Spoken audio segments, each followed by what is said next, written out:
Here we go. Okay. Here we go, and we are live.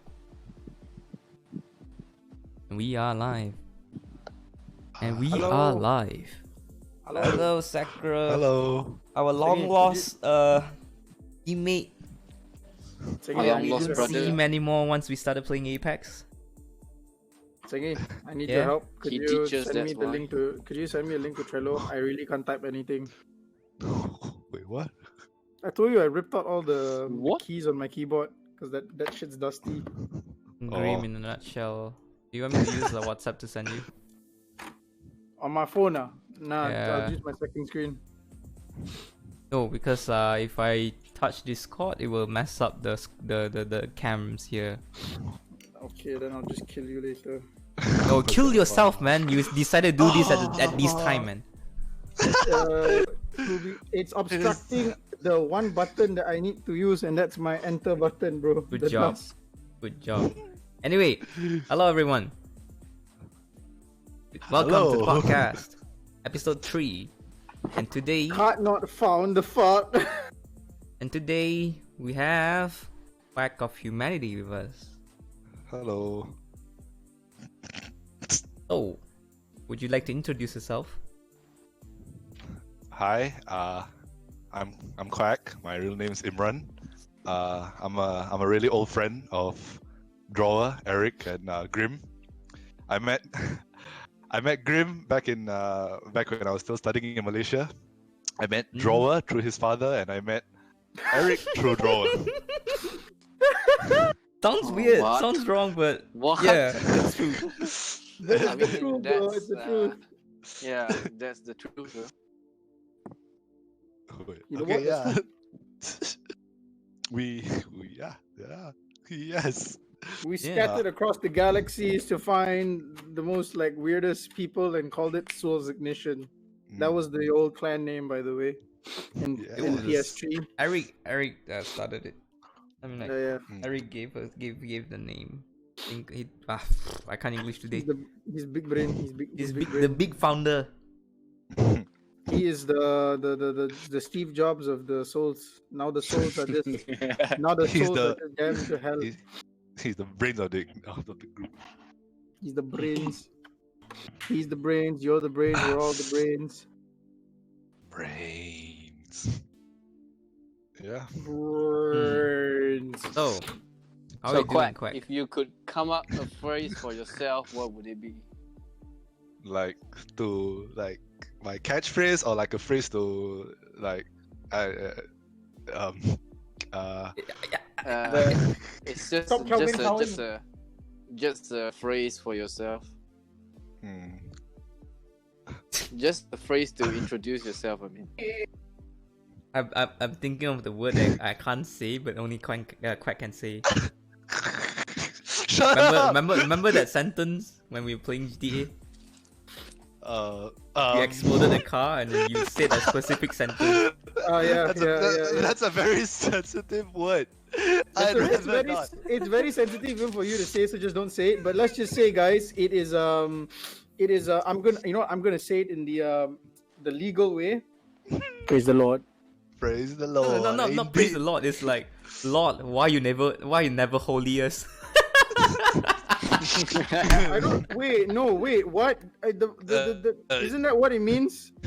It's 'cause I think God is great. It's been a while. I haven't. Yeah, it is. I God haven't is read great. It the is. book It in a is. while. God is great. Yeah, I haven't know, read the haram book is in a while. I know, because you haram is shit now. Yeah. Yes. In fact, that would be the case. Yeah. Anyways. I remember you, bro, in school when you're during Friday prayers, bro. If you want your classmate girl to touch you, you get so upset that you have to like wash yourself again. Holy shit! Am a virgin, still a virgin. I was a virgin, still a virgin. Yeah. I think this is a pretty good way to put how I am. But he had a lot of friends though. That's a fact. That's one thing. That's Quack how was you very know good at he making is friends. committed, man. He was I in the was zone. committed. Yeah, he was committed. Then everything changed when the Fire Nation attacked. Also known as Singapore. It's kind of funny because Singapore's really hot, so it's like kind of, if you call it the Fire Nation, it'll kind of make sense. That's true. That's true. So, Is it really hot? No, it's not that hot, bro. Malaysia's still hotter. I don't care what you say. Yes, Drawer? how were you? How are you? Pip pip taduli do. Currently, I'm just studying in Polytechnic in Singapore. So there's that. If you wanna have the gist of what I'm doing, but Wait, you went mentally, poly? I'm alright. I would say I'm getting better. I'm trying to cherish what I have.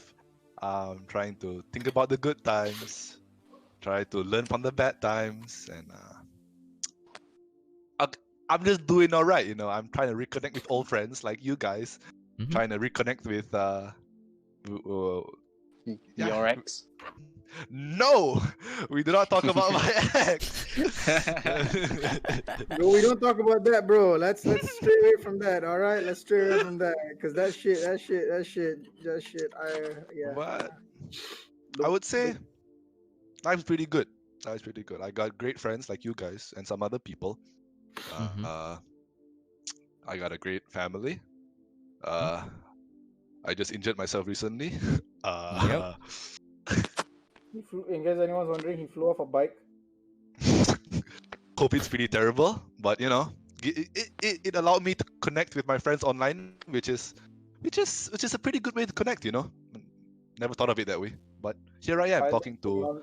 Finally, technology shows its true purpose. I'm talking to friends that I would have never thought I would have spoken to again after a long time, after ditching the PS4 and the PS3. I am back here talking to some of my oldest pals that I met when I was still a young kid. Yeah. I got a question. There were times where you were like, screw us, you're like focusing on your new friends. We were like, what happened to Quack? God damn, he became an ass. Minecraft. He got lit, bro. He got straight up like glow up and shit. You know, like getting all the peas, getting all the peas. The magnet, he's being the magnet. He's got the Magnum Dong, bro. He's got the Magnum Dong, so it's Yeah. affecting all. He's competing. He's trying to compete with Dilly. But here's the thing, though. Here's the thing, though. Nobody can compete with Dilly. He is Tiger Mafia after all. Yeah, he's pretty hard. He's pretty hard. I mean that in a completely bro manner. In a completely heterosexual manner. Not a completely heterosexual. Or do I? Dun, dun, dun. You mean he's hardcore? Oh my god. You Quack watching this right now? Quack Gulak. Is it Quack and Quantum? Well, Quantum is busy playing right now. Join my. Okay. Oh, Yes. during the MCO, how was it for you? It's not MCO for you. It's called Circuit Breaker. yeah, CB, Yeah. the Yeah, Chibai. CB. Yeah. I would say. I get why it's called a circuit breaker, but goddamn, you guys The are short sure, form is so inappropriate, and they know, and Singaporeans they do know what CB stands for. I think that's the idea. Maybe the. Oh wait, I can't really talk about the government without getting. If I speak about the government, I'm afraid this podcast will end short. the door. The next thing you know, Imran, kenapa ada orang kat pintu ah? Hey guys, Kenapa polis kat pintu ah? why the cops outside? Hey man, why the cops outside? What is going on? What? Hey, what are you doing with that taser? The next thing and the last thing you hear is I gotta ask, why is Eric's voice suddenly clearer? He changed his mic. I can tell. He changed his Custom. mic. To what, because bro? I'm What did using he the change it to? iPad. What else? Whoa. Using the iPad. Aha, the negotiator. See, I knew it. Apple makes killer phone mics. Right now you talk shit. The government coming because election is coming soon. Yeah, true. Hello. Anyways, You still can't talk, bro, because the prime minister is not going to change for at least another 500 years. Well, yes. you mean for Singapore or Malaysia? Singapore, bro. Singapore, I don't know about that. So I have no comment. It's never going to change, bro. That's like a family situation that we're not going to go deep into. It's a family business. Literally. Actually, I do not say anything. Please don't arrest me. You don't say anything. Dude, the loophole is we can say it, but you can't say it. Oh wait, no, wait. I'm still trying to get fuck it. Nobody knows my real name, right? Okay, good. I'm still trying to get my work visa, so I'm not gonna say anything. We don't care. No, dude, that's like my only Let's like spill the that's beans. bruh. Then my mom and I is just gonna have to sell the house, bro. Don't do it. Come to Penang, don't worry. No, Malaysia money is not gonna support me. Sorry, that's where the currency has failed me. Oh. Oh, Anyways, Quack. What did you do Yes. during MCO? I mean the lockdown. Circuit breaker. Lockdown. Yes. Not much, honestly. Just stayed at home, studied, Stuff. played games. You played Yeah. games? I thought you said you stopped. What the fuck, bro? Yeah, You what like the That to- was Long- beforehand. you see Beforehand. That was like a month or a couple months ago. I said a couple months ago. It's like circuit breaker ended like a month ago. Oh, Like 2 months fuck. ago, I was still playing. Then I abruptly stopped after my laptop turned quite sluggish. I don't understand why it turned sluggish. How does it turn sluggish? Don't you have like a 1060? Yeah, but anyways, we'll leave that for another topic. But Did you defrag your PC, your laptop? what does defrag even mean? Is it like pulling frag Kinda grenade or like some shit? You kind of like optimize your drives a little bit. I'm not sure. Yeah, I'm a untech savvy person. Sengi will walk you through it next time. I click keys and the things come What- out. what would and mean that's me? all I know. Oh, you mean know- me and you or? You can help him. I had to ask you how to defrag my PC, bro. So you teach him. Anyways, yeah, I I know mean, the circuit hard way breaker to was a pretty software. boring time. It Yes. was because, well, it was exciting for some people.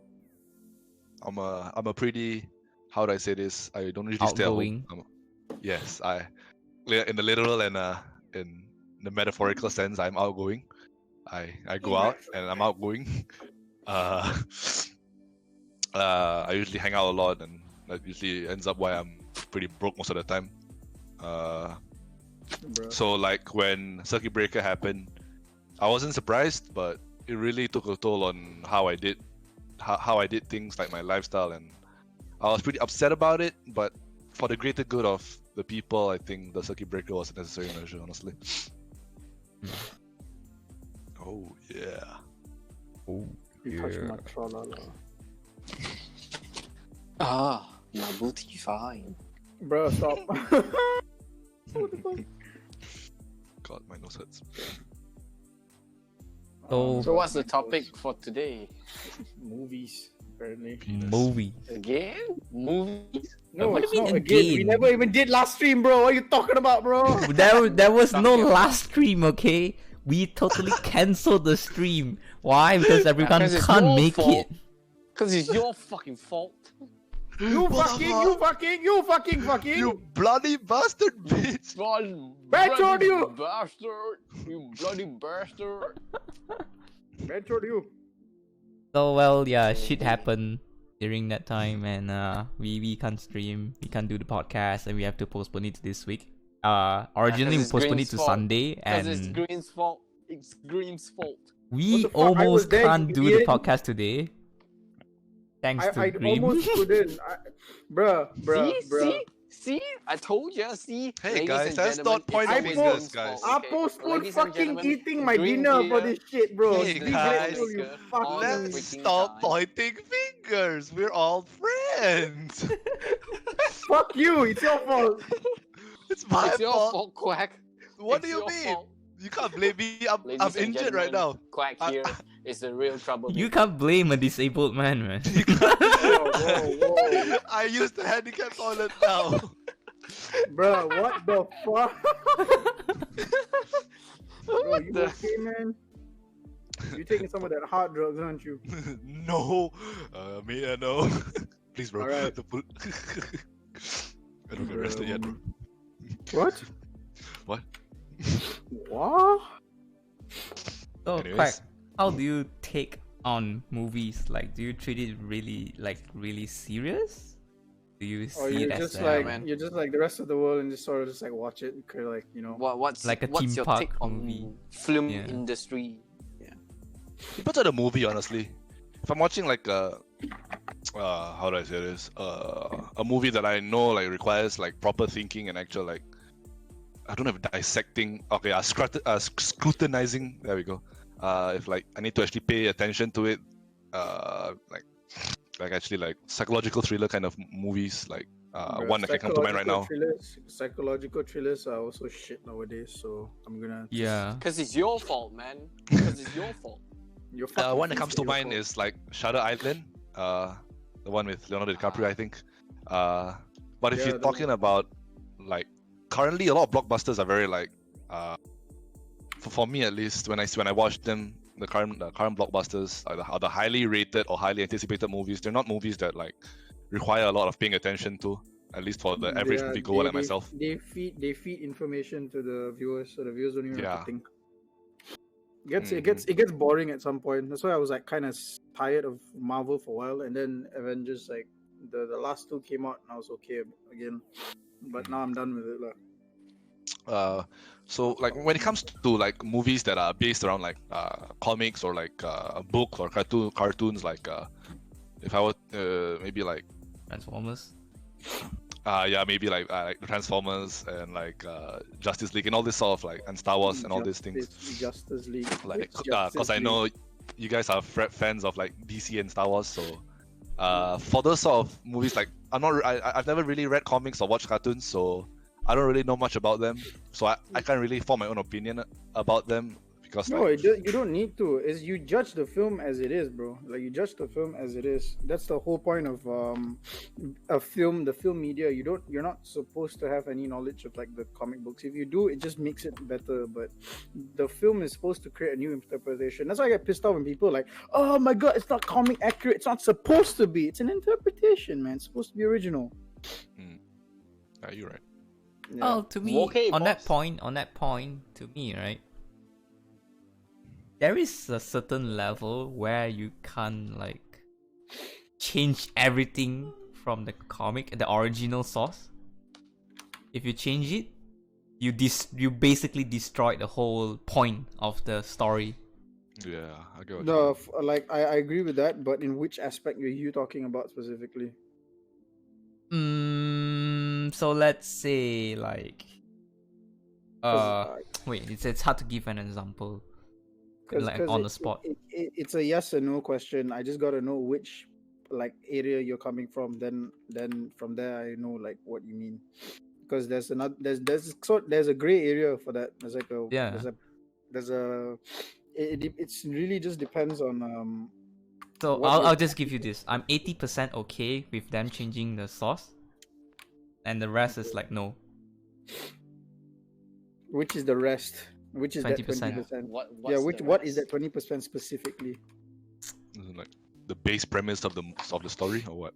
So let's say you're doing a Superman movie, Mhm. and then you change the story where Superman's parents are still alive and they're not dead. I mean, like his father figure, something like that.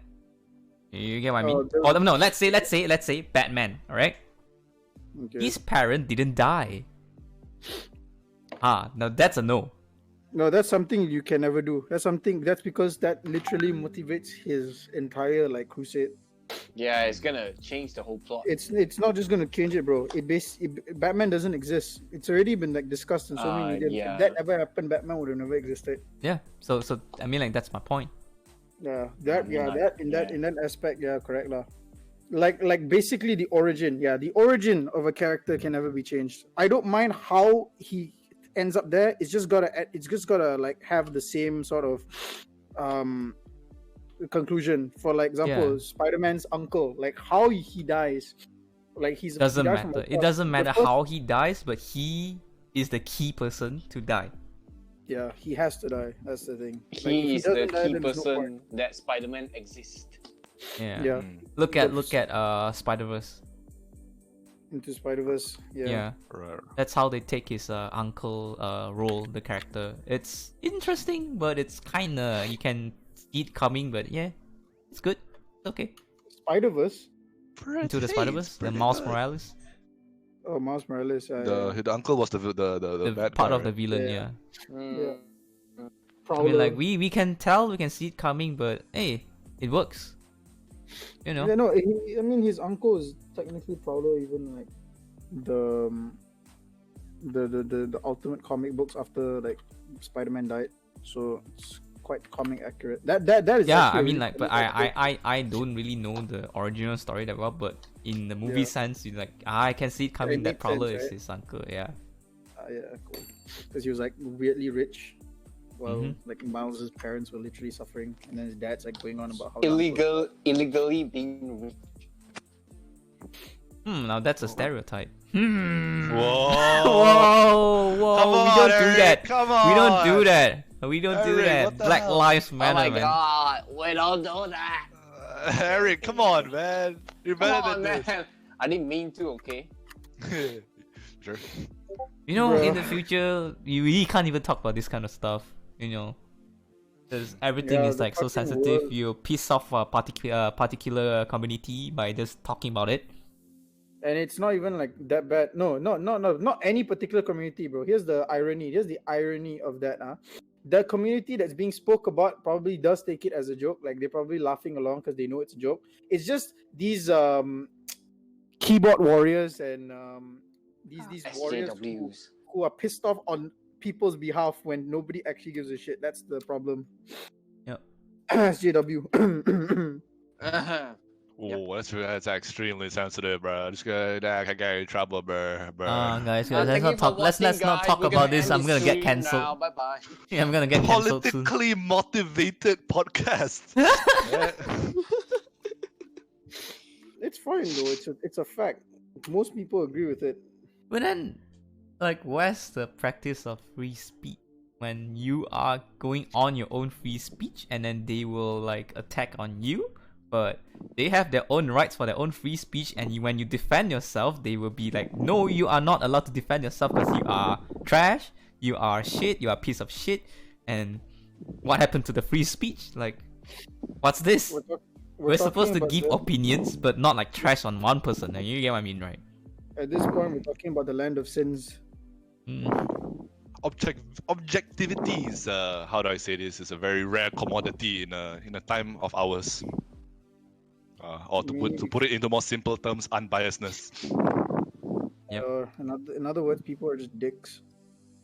Yes, true. Humans are dicks. I mean, now most of the half of the reason I watched the reason I wanted to watch The Simpsons is one. Yes, I liked Apu. Don't at me. Ad group. I'm Indian, so I get to say that. The fuck? Okay. I don't Wasn't care. expecting that. I don't care. Apu. You know Apu from The I don't Simpsons? watch. Yeah, well, Yeah, he's an yeah. Indian. He's an Yeah, Indian is stereotype character, but Yeah. he's funny because it's like it's funny because I know why he's there. It's how America perceives like that particular race, which is kind of true. I But- mean, It doesn't go to the Not extent where it's offensive, I believe. If I'm not wrong. it doesn't. It's just like a perspective thing. It is an American show. It shows the American's perspective, and it's ironically very American, so it makes sense for his character. But my God, the SJWs, bro, they just like fucked it up. I'm not gonna continue, but like Best example. Last of Us. Oh. The Last of Us. Watch out! They're coming! Oh, we're gonna get cancelled. I don't really give a shit about Last of Us. And they're gonna chase us with a what's it called? Golf clubs. I like how we're really going off the topic. I just realized, bruh. We are known for that, are we not? Yeah. Well, yeah. But you know what? Okay, back to film. So like, okay, Quack, you mentioned superhero films, right? Yeah. Is there an exception? Like, is there a particular superhero film where your brain just sort of just goes like, you know that it's supposed to make you think?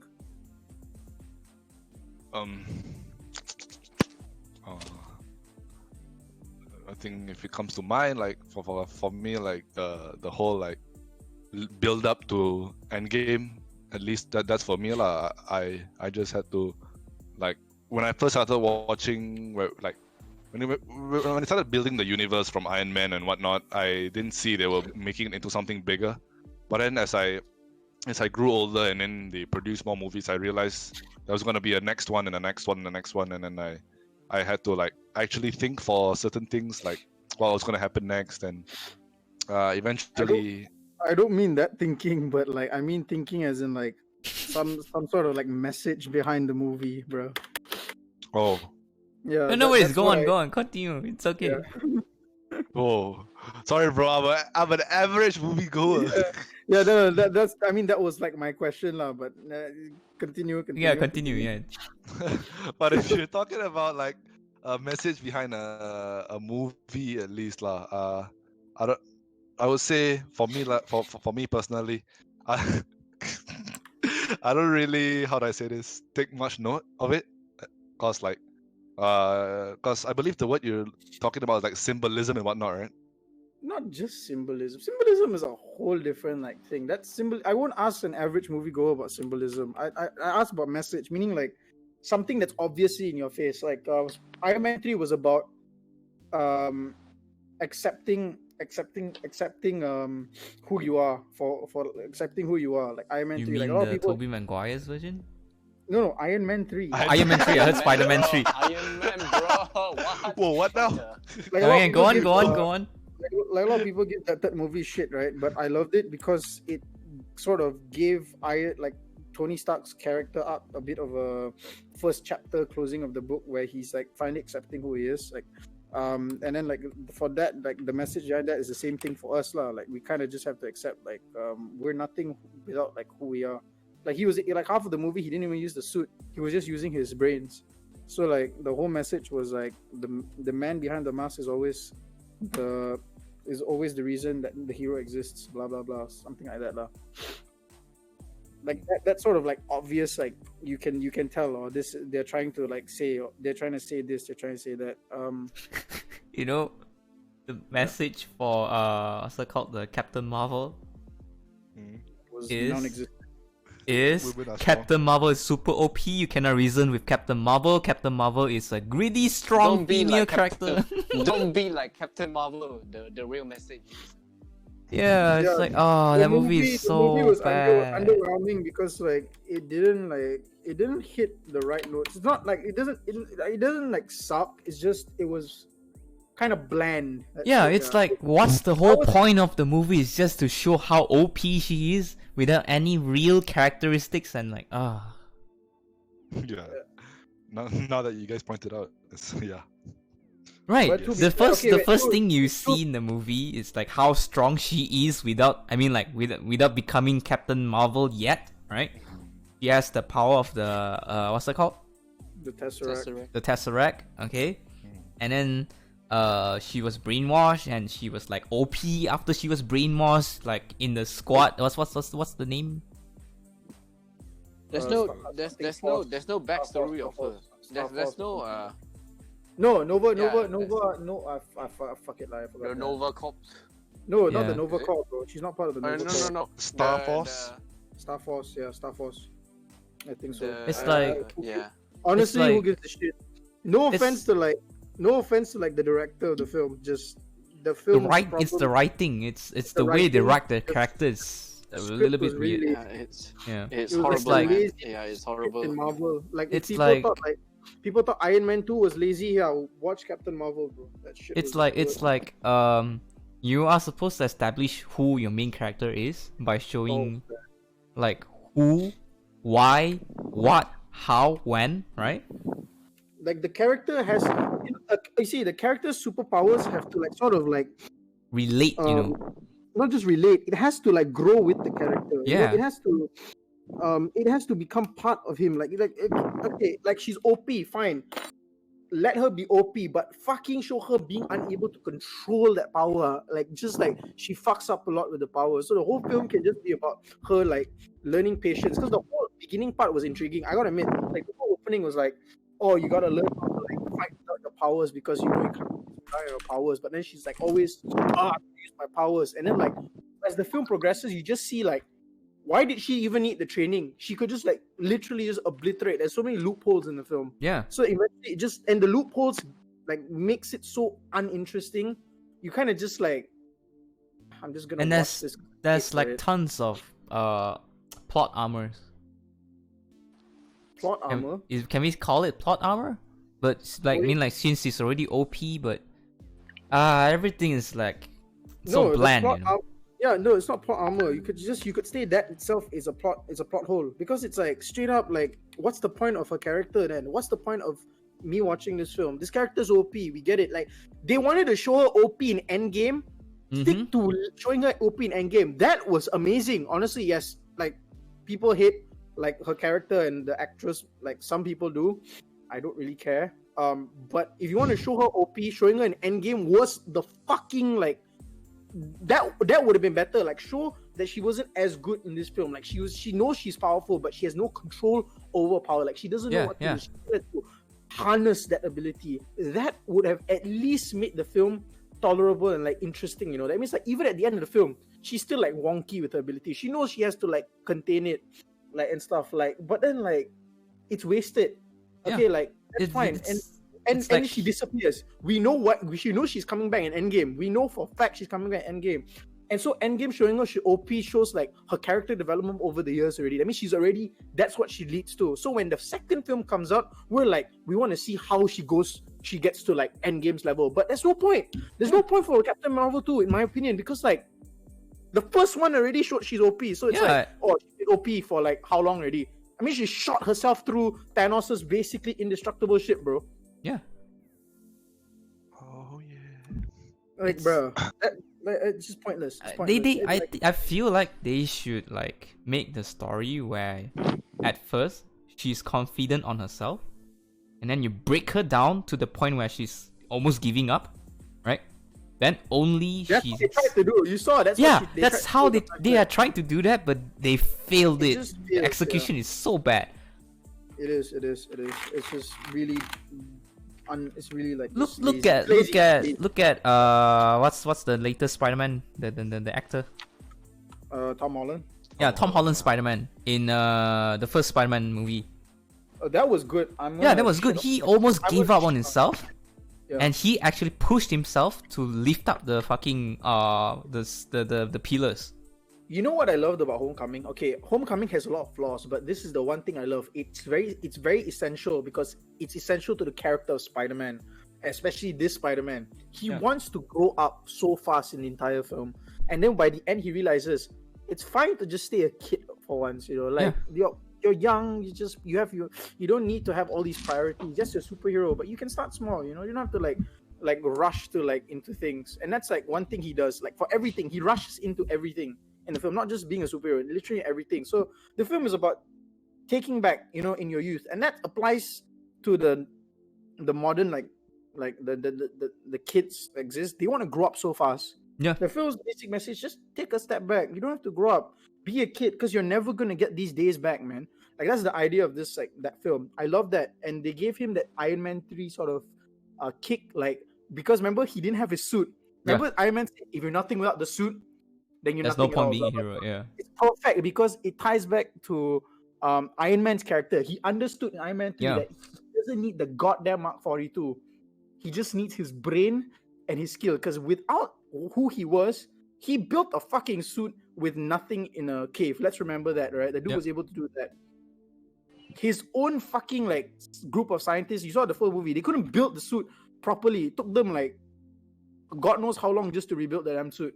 They didn't have any idea. So that just proves like Iron Man had a point. That's why he's the perfect father figure for this for this character. And having him inside, people complain, you know, like it's an Iron Man film. No, it was essential. I understood what they were doing with Iron Man's character. They're giving Spider-Man sort of a substitute uncle, like someone to really push him.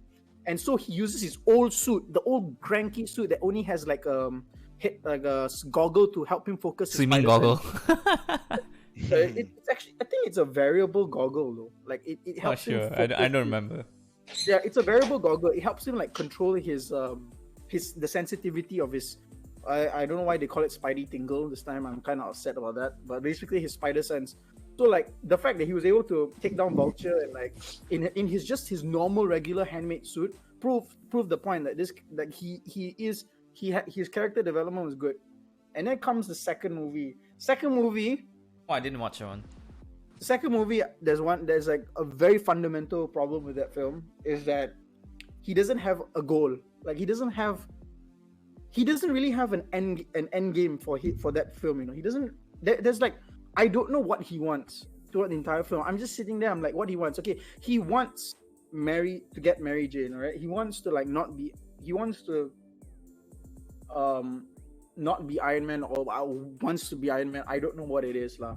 But basically, okay. The problem is these are wants. A character's wants is just something you show. A character's need is something that he has to be. That's what the first movie did well, but the second movie didn't. Yes, he eventually decided, he's not gonna want to be. Okay, actually no, that's the problem. That's the problem there. It does sort of show that he wants to be the next Iron Man, but he is Spider-Man. He's not Iron Man. It's important for him to sort of just go like accept the fact that nah, I'm not Iron Man. I'm Spider-Man. That's who I am, and it's okay that I don't want to be like Tony Stark because I want to be myself. Like that would have like been a more interesting sort of like sort of end goal for him. Like yes, he gets the girl. He gets like whatever he wants to get. I have to rewatch the film to read some, but that thing that makes his character interesting was not there. So like the film just sort of fell short. Like it was, I know it got like reviews, like so many good reviews and stuff, but that's because like the fucking like the way the structure of the film is done, it's done in a way where it's like it pleases the shit out of critics. Critics like, oh, it's well structured, it's well done, alright, it's a good film, stamp, okay. But like realistically, the character feels boring this time. Yeah. Like he's not even like, how is he pushed into like helping the world? Like he doesn't want to save the world. He's pushed into helping the world because Nick Fury says you have to. Like it should have been something more like he's forced into it because he knows he has to do it. Yeah. You know, he knows he has to do it, but now he's just pulled into it, and it just feels lazy. It's like Marvel's getting lazier with the newer films. They like, are. the It newer really feels characters, like that, to be honest. the newer characters especially lah. It is just like sort of like, and I like the end game ended the way it was. So if any other film comes after that, I can sort of just like take a step back and be like, they don't exist. Yeah. I'm just gonna accept the MCU ended at Endgame. There was no other baddie. Like if it does like continue to suck, that's what I would just do. Even though Endgame has a lot of flaws, it was a fan. It was not a. It was a love letter to the fans. So I can put its flaws aside, but it was still pretty deep to me. In like philosophical sort of symbolism sort of way in certain aspects. But the only one character that I fucking hated, like the way his character arc ended, was Captain America's, because he went through how many films trying to accept moving on. I know he's like it says know, that. right? I know it's even like said in the beginning, like he doesn't move on, he can't move on from the stuff he still wishes, but it would have been stronger if he just let go of his past. But I get it, because they want to set up a newer Captain America for the new Avengers, and this guy's contract gonna end, so they did it like that. They did it that way, right? They did it that really weird way. So I mean, it serves the story, but it doesn't serve his character. It's fine for the story, but it doesn't serve his character, because they basically killed this man's like story arc. Basically, instead of coming a full circle, he's just like out of the circle. It's like, oh, Candy runs away. Oh, my That's wife. what happened. That's the what world's happened. biggest simp, Captain America. Yeah, literally. But like, but it's still sweet lah. It's sweet lah. He gets to be with the woman he loves. It's okay, but just that the way they've developed him, I didn't see it ending up there. I saw it where he's like sort of just finally accepting, okay, now he's done with the Avengers. He's probably just deciding, okay, I'm going to retire. I'm going to settle down. And then I thought he was going to like try and like end up with the Sharon Carter, the niece. The niece. I thought that would like he just decides, okay, I'm going to settle down. You know what? Just fuck it. I'm going to stop. And then he could have just like passed over the shield to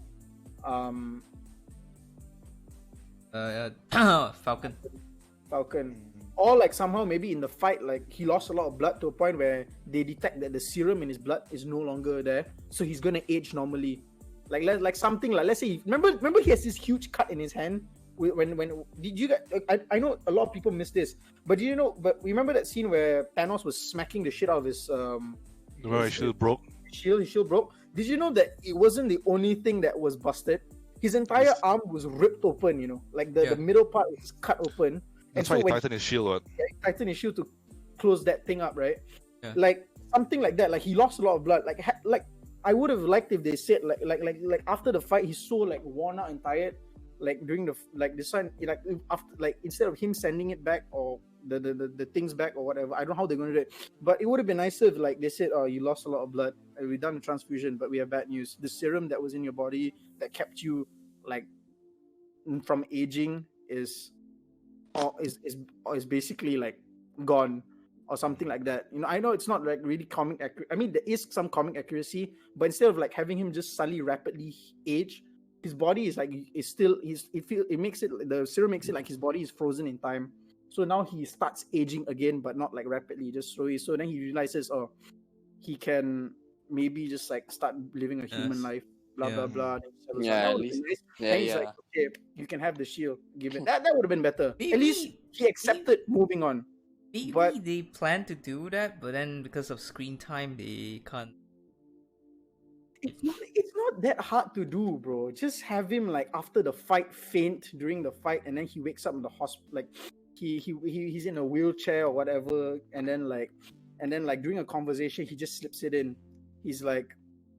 He slips it in whilst talking to like what's those two Bucky and this one, and then he just like mentions like it's gone. The thing that kept me basically frozen in time is gone. Blah blah blah.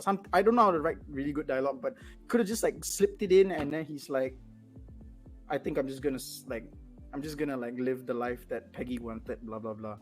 Peggy wanted for me, and then it's like settle down. Yeah. At least there's a contrast to his ending. Something like that. Yeah, it's a nice conclusion to his character. But no, I don't hate it, but I completely disagree with it. That's one thing. it's just. I really liked Captain America. I really liked Iron Man. Iron Man got a good story arc ending. Black Widow herself also got a nice story arc ending. But then Captain America was just like neglected. I was just like, Not just what him, are you man. doing, Marvel? Not just him. Thor. Thor is fine. I get what. I feel like Thor was fine though. Yeah. Thor is fine, Thor's honestly. I mean, he's a I funny get- character, so yeah. I get. It's not just that. I get. You know, he's a representation of depression. That's his character in that Yeah. film. So I was fine with that, and him wanting to move on also because all these characters have to move on at some point. So that was fine. I was completely okay with Thor. Everyone had a nice, like, full circle arc. Ending. Just Wait, what happened? What happened to Hulk? Hulk? He joined the Guardians. Hulk? Did he? Hulk? No. Hey, Hulk. No, sorry. Thor joined with Bruce the Guardians. No, Bruce Hulk, Banner. if you watch the deleted scenes for Endgame, he becomes a new superhero because he can talk now. He can jump into buildings, basically indestructible. He can save like a bunch of people from a fire. Without, like, it was a really stupid like deleted scene. I'm glad they removed it. It was like, what? No point, right? The last bit we saw in him in the theatrical cut was just him in the time machine, right? With the Yeah. time machine. Yeah. He was at the Tony Stark's funeral, but they didn't Oh, yeah, like. No. Oh. The ending, the last scene. The last- last part Bruce Banner. Yeah, the last scene. it was him, Falcon, Bucky, and Yeah, Captain America. when they were sending Yeah. the stones back in time. And that's it. Yeah. When Falcon was like, "Bring him What back!" A shame, lah. What a Yeah. shame, actually. What a shame. Yeah, but okay, like even Hulk had a nice like story arc. He came to terms with accepting Hulk as a person Yeah. who is. Yeah. It's literally, you could argue that it's not even Bruce Banner. It's literally Professor Hulk. I know they don't want to say his name, but it is Professor Hulk. That's who he is. That's who this character is. It's literally a mind combination of Hulk and Banner together. So it's like I like that. I like that they brought Professor Hulk. I was so happy when they did. I was like, hell yeah. Hell yeah, this is about to be fun. But he looks so off, looks so weird. weird. I know, because like he looks more like Banner. Like that's Yeah. the idea. That's Yeah. the idea. He's more human. He's not a maniac. He's not on coke, like he was in like all the films. Roid rage. Okay, but like now let's talk about the. I'm gonna move over to the competition since we're talking about like comic book films. I know I've already covered this in previous streams, but DC. Quantum. Fuck. Yes. Quack. What do you think of the DCEU? Like everything, even the whatever they want to redo now. Like, what have you thought about it so far? I feel like DC has like a shit ton of potential, honestly. Like, Agreed. if you Agreed. look at it from this aspect, right? Iron Man was a B. Wasn't even was a really famous superhero till like Marvel put him in the film spotlight. Mhm. But then like all the heroes that DC uses, right, are actually like the top Yeah, top tier Raul heroes did it. like Batman, Flash, Aquaman, Superman, Wonder Woman. These are like all the names that you come up with when you think about DC. Yeah, because Even if you don't watch the movies. yeah, because you see, the thing about this is like DC has a long line of cartoons and really well done comic books. Like, the newer comic books have like changed certain aspects of the character and made them better. So newer generations are more exposed to these characters from DC than they are to Marvel. Like Marvel, there was like sort of a moment of hiatus for Marvel after like the Spider-Man movies ended. So like it was like stale. It was just stale. So a lot of exposure towards DC. So when DC finally like kicked in, it was like, oh cool, we had the Dark Knight trilogy, and then people were like, Batman, yeah, woo. And then finally having a new Superman movie, and then people like shitting on it like nobody's business. And I'm just like, what? I thought it was good. It was really good. And then You like, mean the Superman? Man of Steel. Yeah. It's a good show. It's a good. I Yeah, love movie. it's Man good. of Steel. Fun I fact, love it. there is It's a amazing. reason why the film is not called Superman or anything. It's called Man of Man Steel. of because- Steel. Yeah. He's a It's man. a very good. He's the It's a very good person. character development thing. Yeah. Yeah, it's a character. Yeah, It's it a is. The good- character yeah, development it is because very he's good. not Superman yet. Yes, he's got the name, but Clark Kent himself has not accepted that as That who he is. Yeah. It's so So- good. Yeah, and it's so philosophical. It's got a lot of Greek philosophy. It's got a lot of I know it's got a lot of biblical references. Like one way to put it, it's a retelling of an old faith. Like in the way they do it, like they use a religious figure as a. So I know some people are like, oh, this is pretentious, but yeah, whatever. It fucking intrigued me. Like I was like hooked from like start to finish. Like I'm gonna like admit one thing is that Man of Steel is a masterpiece. That's Yep, it's an art. it's a Masterpiece. It's the one time a superhero film actually mattered in a sense of cinema. Yeah. Like it was actually making me think about things. Like I was thinking after the film. Like, it reflects how you think, right? Yeah, and it's interesting because it's like what Zack Snyder did was basically take a character that, like his name, a Man of Steel. So how the fuck do you break a man that's basically indestructible? Then he what he did, he made him a very human character because the human psychology. Wait, Green. Marvel, Captain Marvel, please take note about this.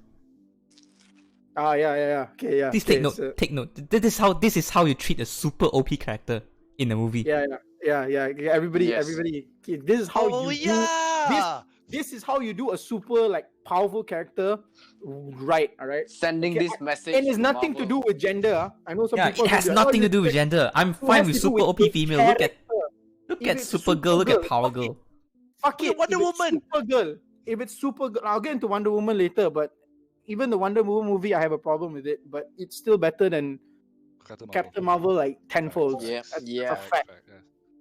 You see, this is how you make a character who's people have mentioned. There's a reason why we haven't had a Superman film in a long time, because people found it impossible to break this character down, to give him a worthy sort of character arc, because he's basically OP. We've seen what Richard Donner had done with the first film, and then we had the other Superman films with Christopher Reeves. They've done basically things that in the comic books already. They just brought it to the big screen. So how do you retell this? So it's a retelling of look at the cartoons they did for Superman, the original TV cartoon series.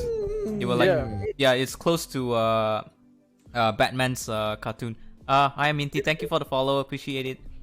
Yeah, so like, yeah, exactly, correct. So like, Zack Snyder is a is a director that loves breaking down his characters. I know that from Dawn of the Dead, from Legends of the Guardians, from 300, even 300. If you notice, he breaks down Leonidas's character. Like he loves, like building upon a character's story. He even break down Watchmen, man. Yeah, exactly. Dr. Manhattan. Yeah, exactly. It was beautiful. It was beautifully done. Another masterpiece from him. Watchmen, the ultimate cut. Like, yes, people say like the comic book part is not necessary, but if you read the freaking comic, that is in the that is literally in the comic. So he just basically added back something that was necessary because it's a juxtaposition. It actually what's the word? It contrasts with the story, you know. It's like a back and forth. The story in the comic is very similar to what's happening in real life. It's about like losing your humanity, and Dr. Manhattan's losing his humanity. Yeah. He's basically becoming God, you know, it's like playing God. Not just God, like in the comic, remember that comic strip that the kid was reading in the Watchmen movie? Like the one that was deleted if you watch the full cut. The character in the film eats his own like his passengers. When he goes back, he's like this very different, very heartless character. Yeah. Right? It's very weird. Like, how does this like play a part? Dr. Manhattan is basically about to wipe out the entire world, and that's what happens. Literally, you know, the atomic bomb thing that he does, where using his powers and just like wiping out half of the like the universe. The universe. Like that was like it was important. It was important. So I like this. So he loves doing that. So when I was younger, I wasn't this like well versed with Snyder. It's just that I gave him a chance after Batman vs Superman Ultimate Edition. Like I'll get to that later, but basically like my build up to understanding him as a filmmaker, as a director, how he as a visionary filmmaker, he uses more visual representations rather than just like uses dialogue. He doesn't like I know what he wants to do. He wants to just like show, not tell. Yeah. Like that's important in film, by the way. That's actually important. That way you make audiences think, and that's also an issue because our audiences are so saturated to information given to us that they are bored. They're gonna be bored Yeah, watching it's kids so film. boring to watch. Mm. Like letting you, just telling you in during the conversation, like, hey, I have AIDS. Hey, I'm gonna die. I have 4 months left. Hey, it's let's like do something Like, stupid. it's Hey, like straight to the point. it's like, Yeah, it's straight to the point. why? It's boring for me, but for people who are watching these films, okay, I'm gonna take Quack as an example. I don't mean to like shit No, on you. it's fine, It's it's fine, like, it's fine, it's fine. I mean that you are like, I mean, in your demographic, you know, the I get average what you mean. moviegoers, you kind of want like the films to tell you because you're used to it, because you're kind of like, for them films is like, my pastime, I'm bored, I don't know what to do, I'm gonna watch a film, I'm gonna go on a date with the son, I'm just gonna watch a film. And it's like half the time they're probably not paying attention, but when they do intrigue, they want to know what's going on, so they don't want to like spend the time in the theater thinking. They just want to go like, oh, and that's where like cinema slowly dies, because olden films, like all films back in the day, they did the opposite. They did what Snyder is trying to do, basically make the audience think. What Christopher Nolan is doing also, trying to make the audience think when he's watching films. Like, Yeah. this is a very niche film, like filmmaking experience at this point, because more and more people are just like, they want information. They don't give a shit. They don't give a shit about like story or like how deep a character's development is. They just want to be Basically, people are getting more and more dumb, more and more dull. stupid. Yeah. Yeah, they're getting more stupid due to like, you know, the social medias and everything. Yeah, exactly. It's like everyone's getting used to get all the infos from the internet, and when they actually have the time to sit down and like watch not it. think or anything, right? They will feel bored, and they can't accept to think inside a movie, like what is going on with the story. They can't do that. They need to be info feed to know what's going on. Yeah, they have to be fed, literally spoon fed, bro. Like treated like kids, and that's like bad. Like, if it's like, okay, I'm gonna respect a director that has been hated. Like, I've got respect for him already because I know what he wants to do. Fuck. Ryan, Michael Bay. Oh, Michael Bay. I thought you were gonna say Ruin Johnson. No, Ryan Johnson is. I don't hate him. I don't hate him. I don't hate what he did. Remember, I told you, right? I told you already. I don't have a hate for him. I know what he wants to do. It's just that the direction that eventually happened, it just that one film fits me. But most of his films are good. I'm talking about Michael Bay because Michael Bay is the example of a filmmaker that just makes popcorn films, and he knows that he doesn't want the audience to think while watching his film. He just wants them to enjoy them, and that's respectable because at least he knows his audience. Yeah. But he himself has tried to delve into like that aspect of trying to tell good stories, like Pain and Gain. And my personal favorite from him is 13 Hours Soldiers of Benghazi. Like, that was really well done. That is good. He toned down his Michael Bayness for that film because he knows it's a serious topic. It was a quite harrowing like a moment for like these soldiers, like 13 hours of non-stop fighting, and trapped in like one spot. That was really well done. Props to him because he knows. Because that's where I understood he knows his audience. He's not trying. And also kind of sad for the man because he wanted to actually stop making Transformers films after the first one. It was just sort of like they thought he could do it because he king of explosions, right? So they wanted him, but he did a good job with the first film. Then the second film just followed the same formula, kind of boring, and it was a little bit racist. The third film was more boring, but at least it's a little bit fun. And then came the soft reboots like Age of Extinction and Last Night.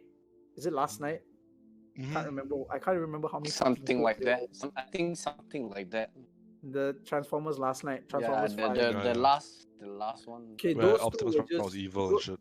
Those two were just bad on the standpoint. Pretend those two doesn't exist, okay? Yeah, those two were bad. I'm assuming because Michael Bay is just sort of like, fuck it. They want me to make this film to make money. Okay, at least I'll be able to make the films I want to make after this, which is kind of what he's doing. If you notice, he sort of stepped away from this, but he's made one film that I thoroughly enjoy. It's one of his popcorn films, and that's Six Underground on Netflix. You guys can check it out. It's one of those turn off your brain films, but it's really fun. Ryan Reynolds did it, And trust me, it's an adrenaline, like it's one of those adrenaline films. Just turn it on and like when you're bored, have a snack, just like buffet or Just don't think too much. watch. Yeah, don't think too watch much and and you just watch it. it's pure fun. It's pure fun. People critics hated it, but I'm like, are you fucking dumb? He doesn't want your approval. It's meant just to like, you know, fucking keep. I'm in that position where I'm like, when I'm cooking or something and I want to watch something that's entertaining enough, but I don't have to think. So then I just watched this film and I was like, okay, this is amazing. It's pretty fun, right? This did It's pretty exactly fun. what I wanted. Yeah. So like in those aspects, like what Quack said, like these type of films, you don't have to think. That's fine because it's not even trying to give you information. It's just sort of just like shut your mouth, shut your brain, just watch the damn thing. That's it. That's all his films are basically. Those action films of him. That's all it is. Except those two films, like as I mentioned, Pain and Gain and 13 Hours. Those are those exceptions where he's just like he's trying to find his sort of a director style. Like one thing a director always like strives for is like find their own style. We know he likes to blow shit up, so he's known as the king of explosions. But I'm pretty sure he's also at some point he's probably told himself like, I do want to have like something significant rather than just explosions. Like that can be big, but I want to be known for something else. Maybe like part of him is just like, yeah, I want to be a proper filmmaker this time. You know, honestly, because Steven Spielberg believed in him enough to hire him for the first Transformers movie. That's a fact. Yeah. Steven Spielberg literally Damn. hired this man to helm those films. So you know that they know what they were doing. Well, yeah. Speaking of philosophies, right? Have you Yeah. guys watched like those good Hong Kong movies? Like Wong Kar-wai, Wai, films. Have you watched Wong Kar-wai's films? There's like a lot, but He's a very famous director in Hong Kong, and his films are generally about like vice stuff, like Yeah. people struggling, people yeah, this, yeah. characters, It's and, like multiple characters in one film, yeah. and multiple backstories, like Chungking Express, or there's one more, Fallen Angel, I think. Like those two films I've watched because like film school, and I actually love them because they're genuinely like what I can say is like character studies. They're character studies. yeah, Hong They're Kong like- movies, they are good in this kind of character study, focus on characters, and they will throw in some little philosophies in there, like whether Yeah, you should have done this or not. All those like morally gray stuff, Yeah. and how things will be fucked if you do it wrong, and Yeah, how true, things true. will end up, and will be asking you, was it worth it to do that? Like example, there was a movie about the stock market thing, and there were two police investigating about this stock market company, and somehow they end up with the money, and they use the money to do some shit that I don't remember, and that event fucked them up so hard, all the gangsters came to like hunt them down. It was so Yeah. good. Yeah. And then Wait, I so can that- That's a serious movie, right? That's like a yeah, serious movie, it's a totally around Hong Kong. Most of those good movies are like serious movies. No, And- there is an exception to like comedies. I'll get into that. Like a Yeah. Hong Kong director. You know the film I'm talking about. I think you already kind of know the film I'm talking about. But continue. So what I can say is like right now from the Hollywood side, they are trying to make movies that is somehow like Hong Kong's movie, but then they failed the attempt to execute it. I mean, like because of the people that they're choosing to helm these movies. You want to do movies like this, get these old school directors. Get Yeah. Robert Zemeckis. yeah, Get- exactly. Get Martin Scorsese. Get these directors that have been known for doing this for years. Yes. These are directors that are visionaries. Their mind is always thinking about new things, new Yeah. stories, new ways to tell stories. Even though the same palette of theirs, it's what they do best. Get them. But Hollywood is rejecting this. Let me just give you a fucked up example. People. I know some people probably hate Martin Scorsese for calling Marvel movies theme park films. Well, guess what, people? It's true. They are. It's true though. It's That's true. a fact They're though. not cinema. They are fucking theme park movies. They're You know- meant to you like know what's the- entertain you. What's the latest cinema for me? Is Blade Runner, the latest Blade Runner. So 20 something 49? something. I have issues with that film. I have issues with that film, but I understand. It is still cinema. It is still cinema in its like in the way it's done. Look at the visual they went for Blade Runner. I want to say Cyberpunk, Blade Runner. Cool. You can tell it's going for the old school, those kind of like artsy cinema, right? And at the same time, the story is intriguing enough to make you think about the whole movie, like what's the universe. I kind of have to correct you. The visuals have nothing to do with what I you're know, trying to say. I know. But anyway, I mean, like, look at the modern cinema. How many movie does that? Anyway. I know.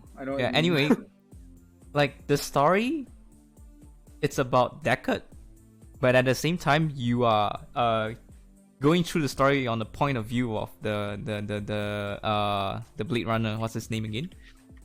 R or something. I forgot. He's one of the clones. He's one of the.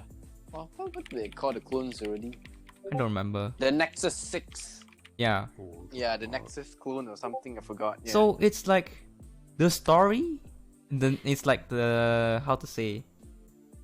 Like in your face, right? The story in your face is letting you know is the Blade Runner the main character, the clone, a clone or a real person? Yeah. That's the first one. That was you're talking about the first one, not 2049. No, the latest one. The latest one. We're talking about 2049.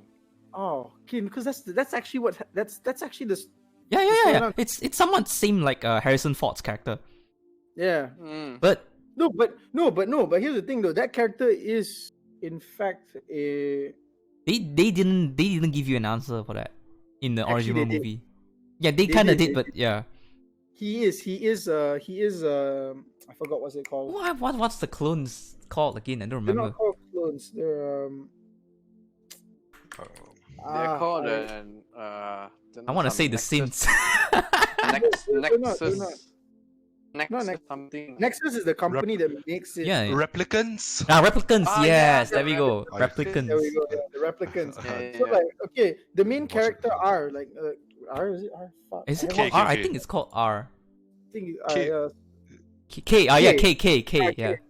So, his character was established as a replicant from early on because he has no Yes. emotions. Like, he's programmed to do. He's literally a programmed Blade Runner because To they knew what disable happened. the replicants. Yeah, to disable replicants. But then- they sent the replicant to disable replicants. Yeah, but then at some point during the story, right, he kinda have memories.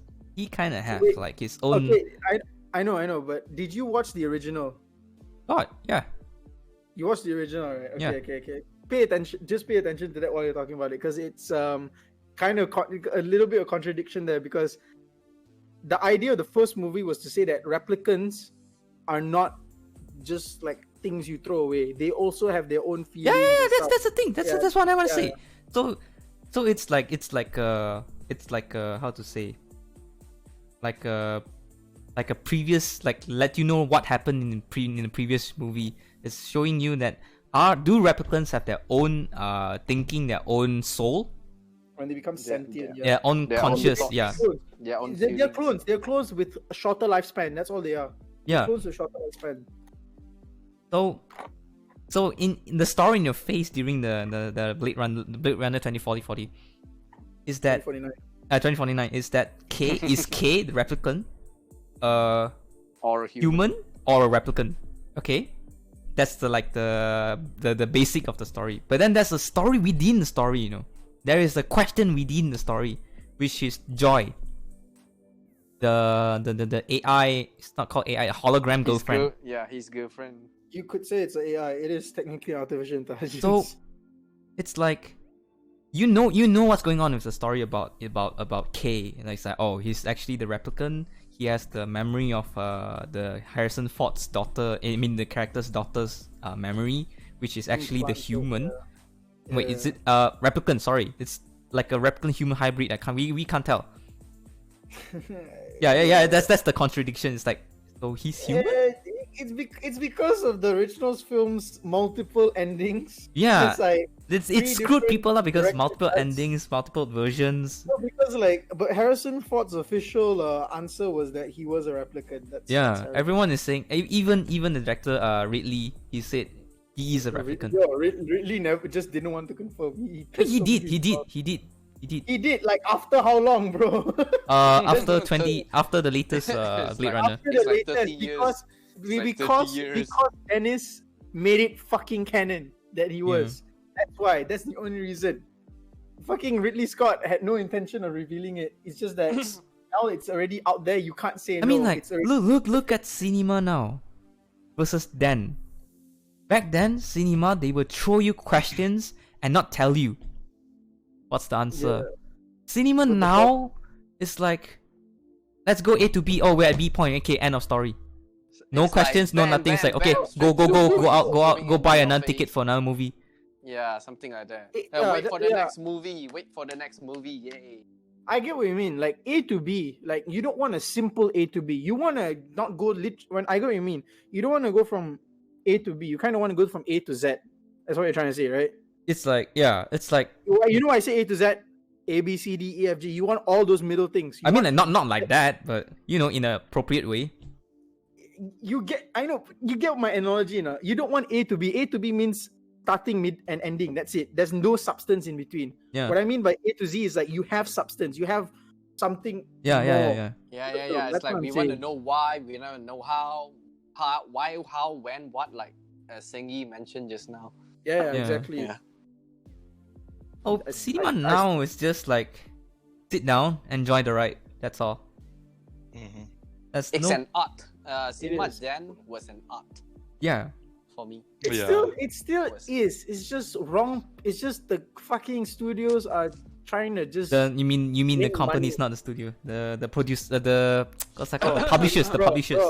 Bro, studios are publishers. I'm just gonna put Okay. it there. Studios are publishers. They are the only people allowed to distribute film. So without a studio, you can't fucking distribute your film. You're just fucked, basically. That's why Martin Scorsese made his latest film on Netflix. Because Netflix They don't. Netflix knows that there are people who give a shit about Martin Scorsese. So if they also pandai, they get him in so that people are gonna watch. And a lot of people did watch the Irishman. It was That was not pretty his movie. best. It was not his best film, but it was still a good film.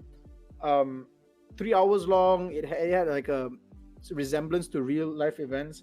It was good. It was good. It wasn't like amazing. It was good.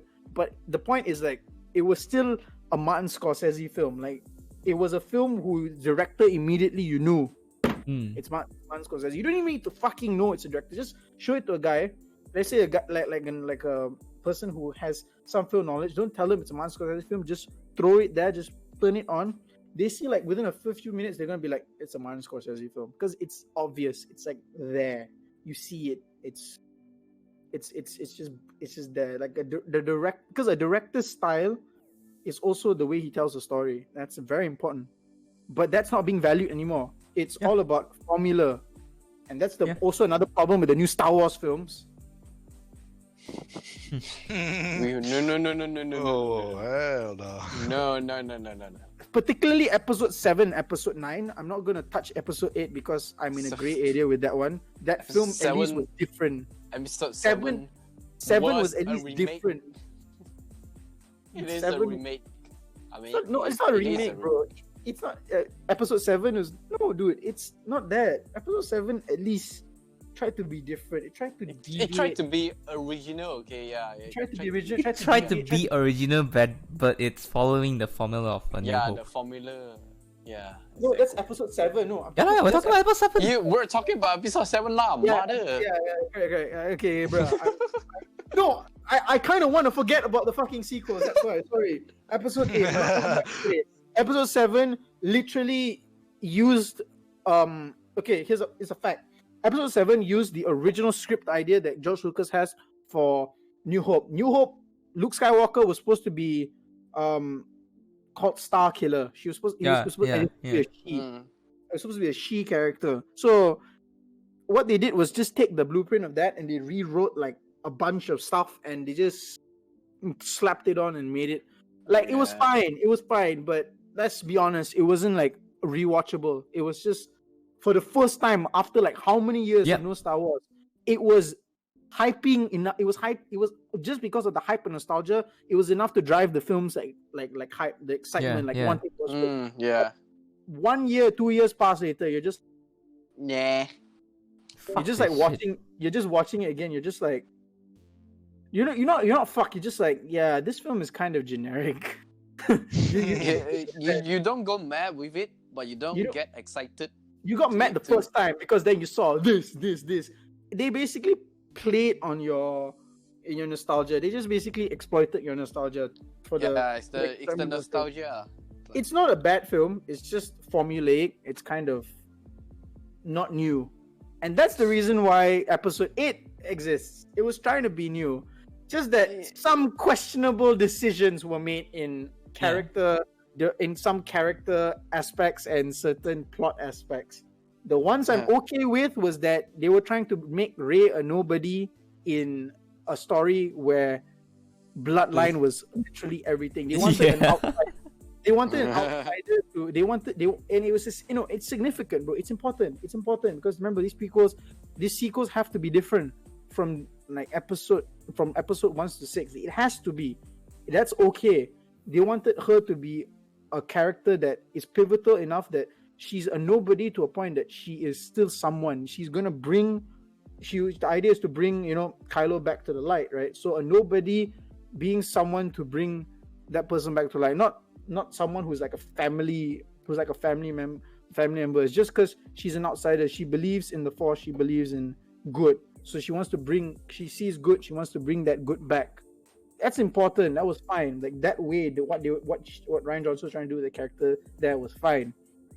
It's just there's a few things that he did that I will not even objectively just like it is a fact that he just shouldn't have touched, and that was the way they approached Admiral Holdo's chain of command, like the way she was like trying to basically get more and more people killed, like it was pointless. It was pointless. Yeah, I watched it again. Sengi, you had a point. I had to really dissect what you said, because after you told me, watching it back, you get a new perspective. Sengi mentioned it again and again. At first I was just trying to defend it, but then I watched it again. That was literally the biggest problem in the film. The rest we discussed, Sengi, they're fine. They're still fine, I mean, I get what you mean. The whole movie. But I want to say that so fucking. That's my point. It's look at the whole movie. It's so pointless. Everything is so pointless. I feel like that entire fucking sequence literally is the reason why that's the point. That's where the point of the movie starts to go. It's downhill. It's like, what the fuck is going on? That's the biggest problem with the film. That what I felt that destroyed the film. Whoa, Captain, what am I gonna do? You stay in the ship, and I'm not gonna tell you what I'm gonna do. What the fuck? It would have been fine if she wanted to exclude Poe's group of people, because Poe is gonna have his own. It's like a troublemaker, blah blah blah. I get Poe. Why not Poe? And then why not tell? If she doesn't want to tell Poe's other group of people, his posse, his clique, I understand. But at least let everyone else know what the fuck you're doing. Right. This was the problem. And somehow Leia doesn't question what she's doing. Yeah. It's what is going on? That's how you destroy your film in a few minutes, bro. I'm just imagine going to a real war, and your captain is not telling you what to do and just tell you to wait, and your general comes down and she's like, I'm not gonna ask anything, do what you're gonna do. Holy fuck, your whole ship is gonna burn, man. Yeah, like I said, bro, she should at least have told the people that mattered, the people who are manning the ship, the people who are manning the other ship. You don't want to tell Poe and his friends, go ahead. I know why. Fine. I know why, because they are gonna fucking do something. I mean, they did do something. Yes, it's just what they do. The reason, partially the reason why this almost made sense was because we saw what Poe did after. He sent Finn and Rose away, literally just basically disobeyed chain of command. But it would have been better and completely not break your story if you just showed that Holdo was telling other people, but just not Poe. Like, show her whispering to this person, whispering to this person, but just not. Or Poe and you his can, group. That can would just have do a quick scene where everyone is gathered, right? And they're talking, And then- they're discussing about what to do. And when Paul walks in, everyone stops. You can't do that, but no. No, yeah. Then they stop, and then they're just like, yeah. Guys, like, there's that we're you talking need- about the person he's here. Let's keep quiet. Like, you can't do that in this. Like, why not do that? Come It on. doesn't need to be a big meeting, you know, just like a group of like the Generals, like the admirals, big, yeah. like just like people, like people matter, not the rest of the crew. And Yeah. then later in the film, like as you see Poe going around, show like Poe like sort of like looking at people, And people is like not looking. Like, it's like, yeah, staying away from him. That and Ryan Johnson. This is where I'm just gonna like shit on him for. I finally understood your point, so I'm just gonna like officially shit on him for once. The amount of time you took to establish that, you could have established exactly what we said, even shorter, and like focused on something more important. And that was Luke's background, like his character development. Like his character development was fine, but definitely could have been improved, could have been more focused on, because you were gonna kill him off in the end, right? So like, Yeah, spend just more time with Luke. give Yeah, him more, I give him more, agree. give him more. Like this, you spend more time there. Like it doesn't take long to do what we just explained. It literally doesn't. In the cinema format, that probably took, let's say like the whole Holdo sequence took like what, 10 minutes. 45 minutes of the film. 45 minutes of the film. You could have done that in 30 minutes, and then the extra 15 minutes just like push it towards this one, or even split it. You can use a bit more to establish like the conclusion to Holdo's like this one. Like Holdo killing herself, I'm okay with that. I'm actually okay with that. Yeah, it's okay to I'm do okay with that. that. That's honorable because I know why. The idea was to show Poe what leadership is. Leadership is not about heroism. It's about being the person who can make the tough decisions when Yeah. you know you have to make them. That was important for his character development. As I said, I'm very split with this film. I agree with half of it, and I disagree with half of it. And I don't know what to do, so I've never just like... So there's a one film I'm going to just say, at least Star Wars was different for one fucking episode. You mean At the least Then sequel? episode 9 came. At least it was the original. Yes, Yeah. that's the one thing. I'll praise that. Yes, it's a problem, but the fact that we're still talking about it shows that it was the best of the trilogy. Let's be honest, it is the best film out of the entire trilogy because it was interesting. You had certain nice, like, the way certain characters' arcs went, they were fine. Yes, they are flawed. Yes, but it's still the best. I'm gonna say it's the best out of the sequels because it is objective. It's not just objectively. It is without a doubt the only film that, after coming out of the theater, I'm still talking about to this day. You don't hear me talking about episode 7. You don't hear me. I don't even remember if I remember episode 9. Episode 9 was a shit show. It was lazy. It was stupid. It was unnecessary. I don't even like Colin Trevorrow's version. It's the only way. I mean, like I didn't like JJ's version. Have to think of a way to end the story, but yeah, it was terrible for me too. It's not that, bro. Yes, JJ didn't have to do much. Continue the fact that Ray is a nobody. Like, continue that. Continue what Ryan Johnson, the good things Ryan Johnson did. That Ray was a nobody. It's important. So when she brings him back to the light, when she brings Kylo back to the light, it's significant enough that we have a new hope, like a new face of Star Wars. It's important because we're in a world I get that they want to show women empowerment. They want to show this, right? This is how you do it. Show a character that's basically a nobody who's just like, I don't give a shit about, and then slowly make us give a shit about her. Like, give her significance. Not tell me in the 9th movie that she's the granddaughter Fucking of descendants of Palpatine. That just ruined. No, that ruins the character arc. I was That like, just what? destroyed it, bro. When I found that, and you know how they even like reveal it? It's in the crawl, and then that's that part where Poe is like, I don't know how it happened, but Palpatine's back. That's the only time they establish Palpatine's back, and then they jump into like what to do after that.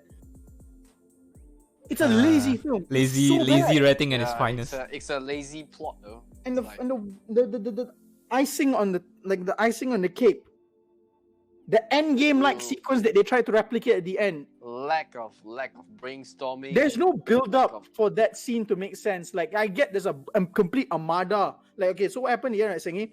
There's like this armada of ships that come in at the last minute where they're about to give up, like Steve Rogers did. And then on the radio is like, "You're not alone, Poe." And then you see all the fucking like ships coming out of hyperspace.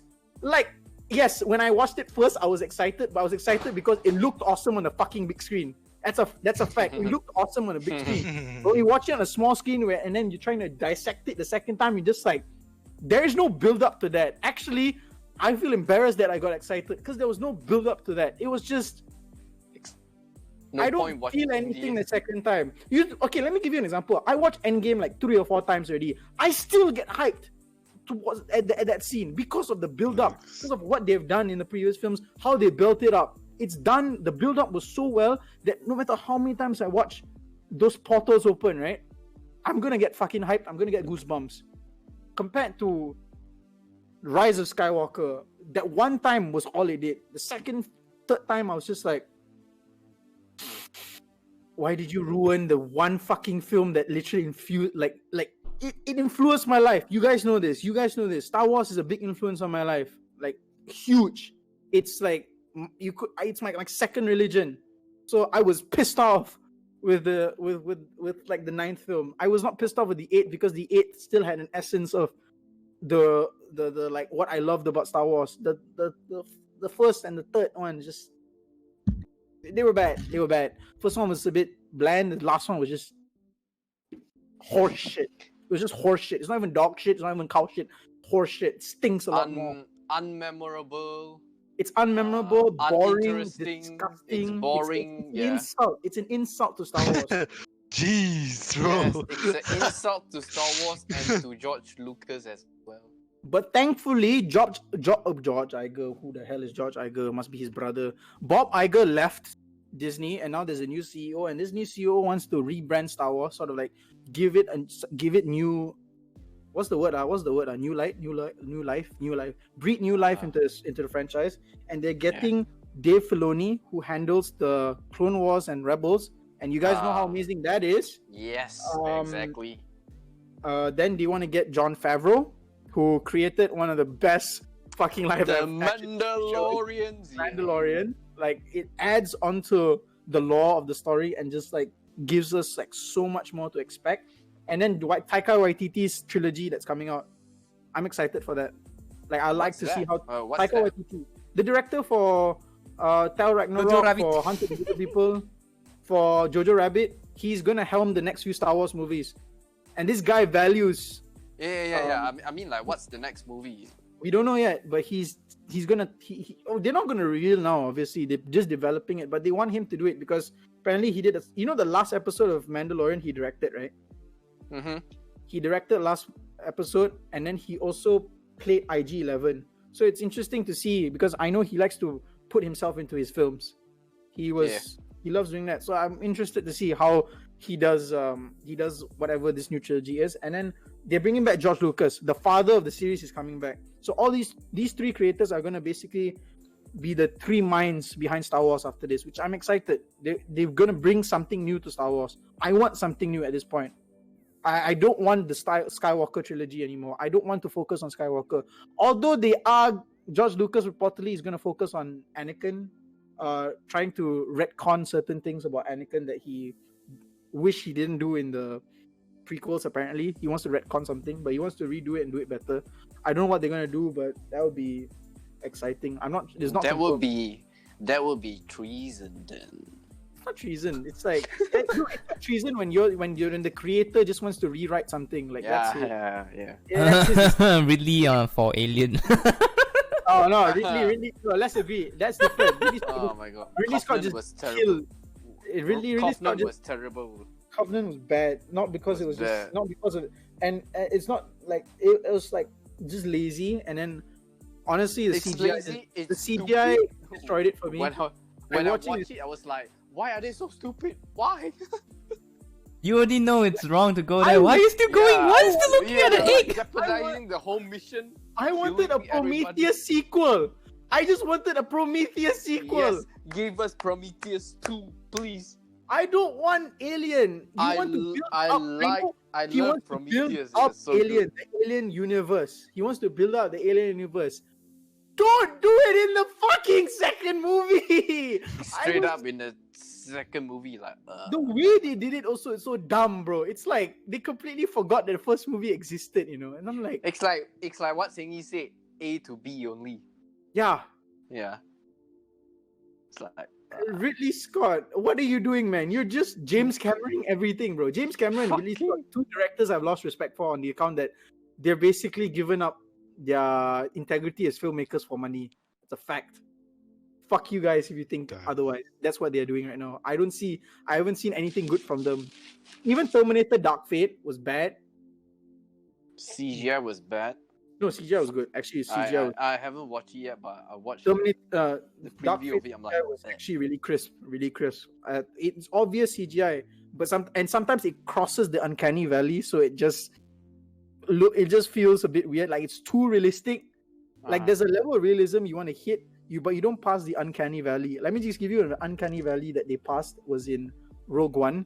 Like Peter Cushing's character being brought back, a bit too photorealistic to a Really? point where it was No, weird. doesn't look that photorealistic, man. No, dude. There's this thing. It's like that. It passed. That's why I say it passed the uncanny valley. It tried to be too realistic. They basically kind of overworked his model. You know, like the what they wanted to do with his face. They tried to make it too realistic to a point where it just came off looking very weird, and then it looked too robotic. Like It's like it looks putting. like a doll. It putting- looks like a doll. To me, it looks Yeah, like yeah. a video game character showing up inside a silver screen. Yeah, it's like it's like a 60 frame versus a 24 frame. Yeah. yeah. But like, something no, like but that. I know, but if you put that model, you put that CG, that version of him on film, 24 frames per second, shot in a certain way, shot with certain settings, blah blah blah. It passes the uncanny valley because the CGI tried to be too over realistic. So when it comes into our eyes, Yeah, it's so weird. it just Fucking looks hell, man! weird. Blade Runner does it better on Deckard's wife. What's her name? Yeah, no, but Deckard's wife was straight up. Rachel. Rachel. But Deckard's wife was straight up. If I'm not mistaken, they already did 3D scans of her back then. So I think they they already edited had her it. face only. They They already had- remodeled her face. they remodeled it. They already had Yeah. more accurate representations. Yeah. With Rogue One, they had to build Peter Cushing's face from scratch. Peter Cushing is dead. How they gonna build that? yeah, Like scan his face. So, yeah. So like it's a very different because back in that era, that era, they didn't have the technology. The first Blade Runner had already. They were already developing it. Well, So they could to do it. me, right?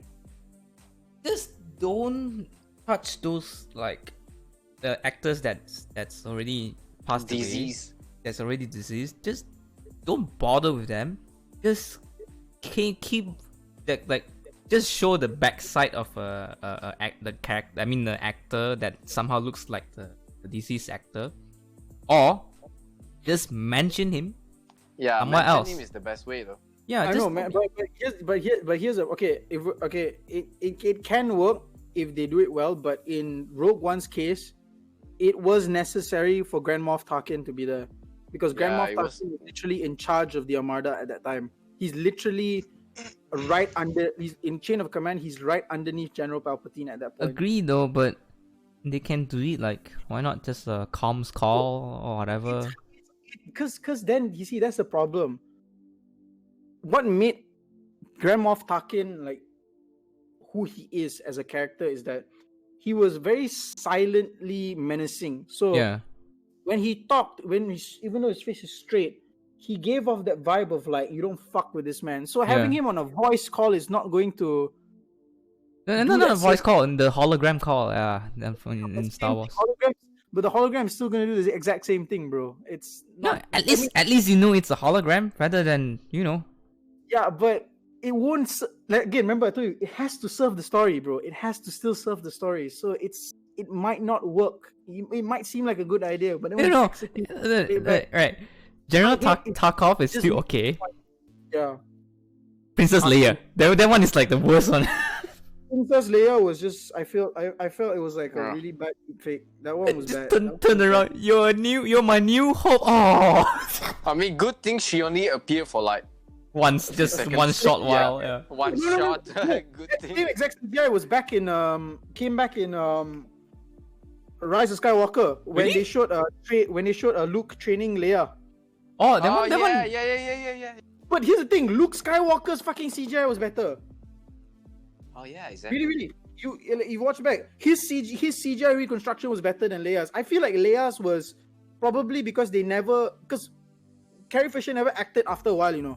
At least Yeah. Mark Hamill has done, and they have to do 3D scannings when they want to do when they want to mask a person's face over The doubles. stunts and stuff.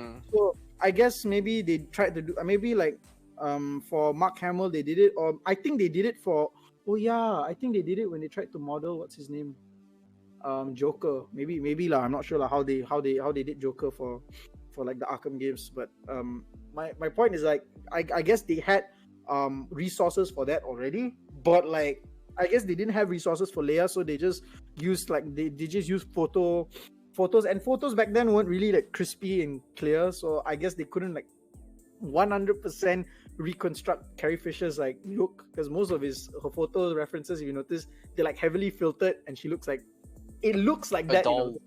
The photos Yeah, look like that. she looks like a plain doll. Yeah, so like So white, no details, nothing. So like half I'm like, yeah, you guys didn't do a good job, but at the same time I'm guessing you guys just didn't have enough resources, but you felt like you did do. Honestly, Cringy okay, CGI. so coming back to what Eric Sengi said, that's one example, that's the one spot where what you said can be done. You don't even have to show her, just listen Mention to her, her. just have a voice Mention. do it. Like even have a silhouette. You know how lighting is important? Let's have a silhouette of a hand just taking it, and then she's immediately goes to R2. You know, like the scene where she goes. They just lead into that, and then you can hear her voice. Then you can hear like as the people are walking by, like you don't even need to hear her say hope. She's just like she takes the thing, and then you see her dress and all that, and then like immediately, literally start off where I know it's not going to start off exactly after New Hope's not going to start off perfectly after. I know what they're trying to do. They're trying to make it so that people when they watch Rogue One, right, they can just watch Rogue One and then like cut out the credit and just they skip it. Like that's what they want to do. But if you want, it would still make it. It wouldn't break it will break that, but it would break that idea, but it will make it better that they did it like that. She takes the thing, she says what this is. She doesn't say it, and it's like she doesn't say anything. She takes it. She probably bows or whatever the fuck they will do. Walks in this one, and then like we see C3PO like Anthony Daniels going like, oh, where's R2? And then later you see like that recreation of that opening sequence, and then you see her inserting the clip, and then it's like you hear her from a distance. Or you don't even show like C3PO, just show it at a distance, like the camera maybe like pointing at like nothing, like just a corridor, but in the distance on the right you can hear her go, help me Obi-Wan, you're my only hope, and then just cut there, just don't continue, just cut there. It's like cut there, done. Yeah, agree, but I would still say the Darth Vader scene was worth it. No, the Darth Vader scene happened before that. Remember, it happened before that. Yeah, it happened before that. The Leia scene was the last shot. What? Wait. Oh yeah. It was the last shot. So that will not be affected. Don't worry. Everybody loved that. I know I did. That finally showed Darth Vader. Oh, Darth Vader in his combat. Awesome. So fucking awesome. Open the door! Fucking pull a person up on the sky and then slice it up in half. Oh. Super Star awesome. Wars horror movie. Like I mean like they should do a horror genre. I mean like some sort of monster movie where Darth Vader is hunting down all those surviving Jedis. Dude, let me just tell you something. Remember I told you about Dave Filoni, John Favreau. Trust me, they're probably already thinking what you're thinking.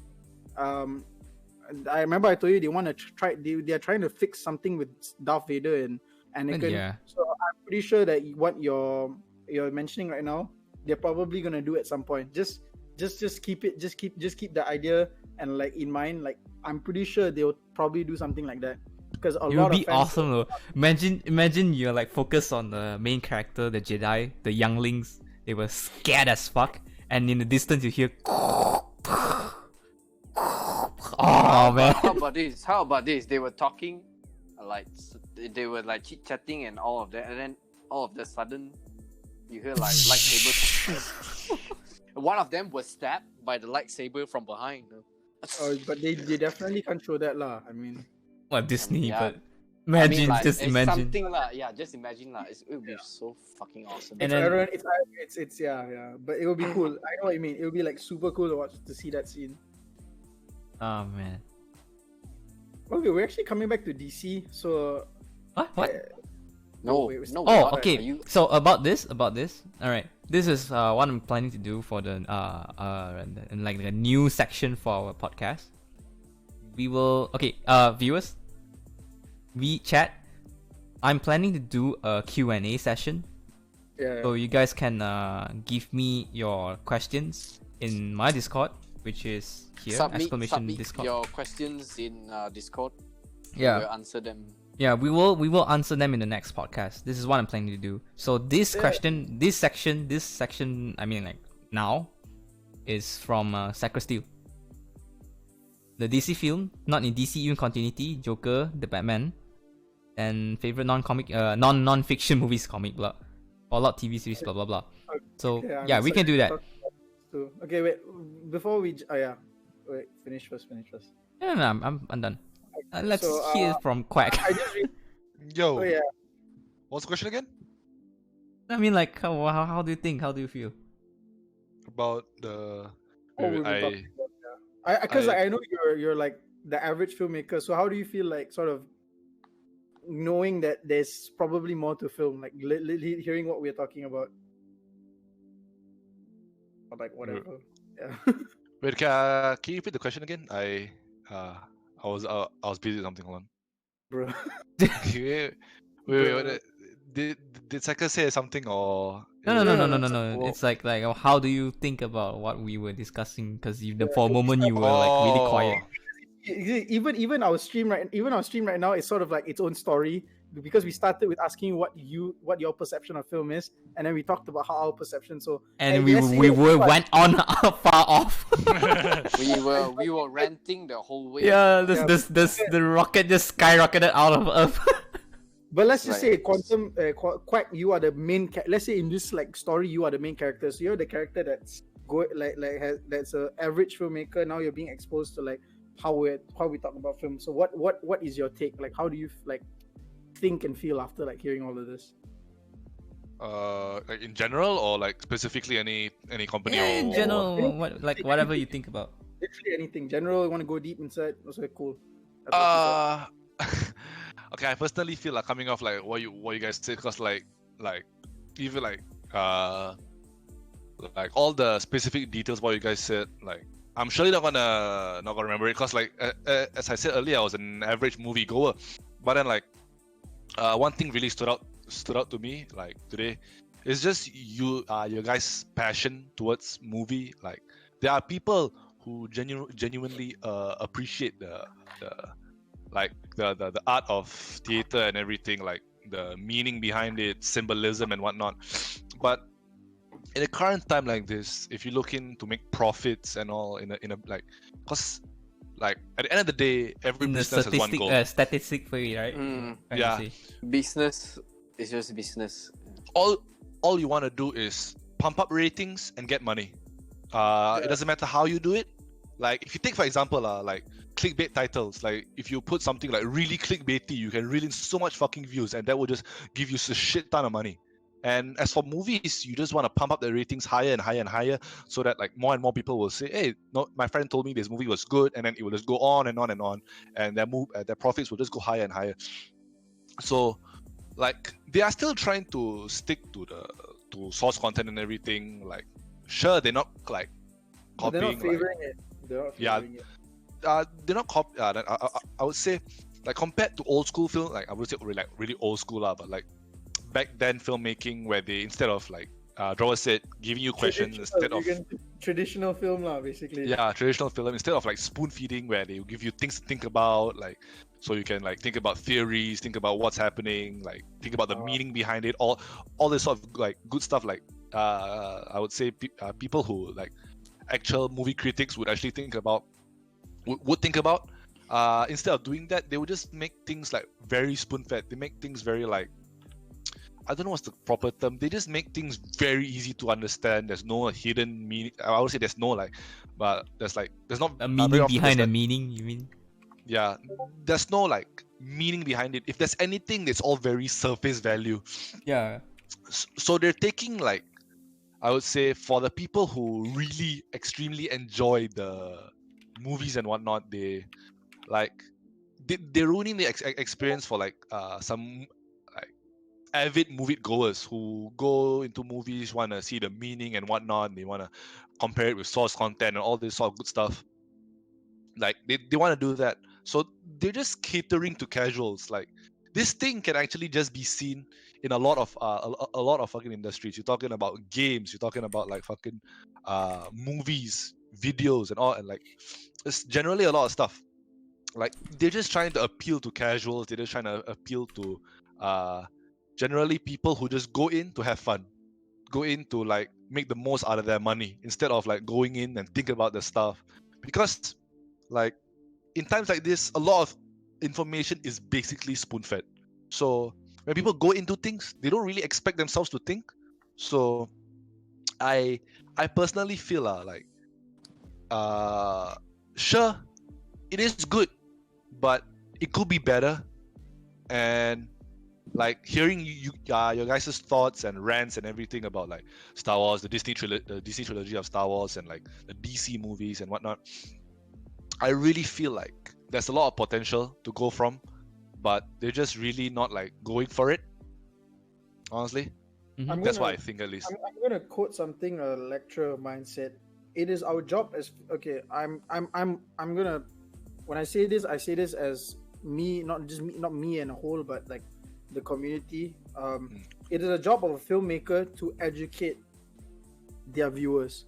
So if more and more directors are able to eventually push studios into doing what they want, the more they're able to push this content out. Yes, it will fail for a while, but if they're able to do it in a way where it's both entertaining at the same time it's thinking, example like what Christopher Nolan does, it's both entertaining and it's a thinking film, right? People love this Inception. That's a fact. Yeah. Like maybe new older directors who are struggling to make films now, like Martin Scorsese, maybe can take a page from that, maybe sit down with that director and ask him, how do you do it, what do you do, how do you blend both, like if they really like work on it, they can re-educate the audience to accept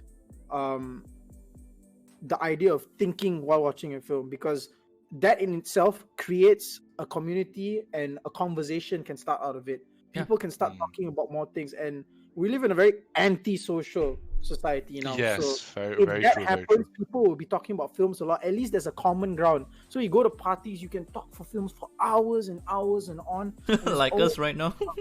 That's what I'm saying. We never run out of something to talk about. We are literally the least antisocial people.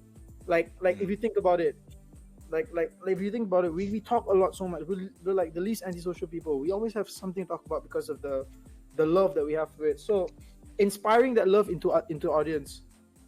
Honestly, my dream was to do that, but I'm planning to take a step back from filmmaking because of like certain traumas. But if I ever do get back to that, that would be something I want to do first, and I want to do it in Malaysia first. At least try, and then see if Australia would like to do something also. Why Australia? Why not neighboring countries first? Because Singapore doesn't have a film culture in terms of its commercial background. Their film culture is more avant-garde, like art.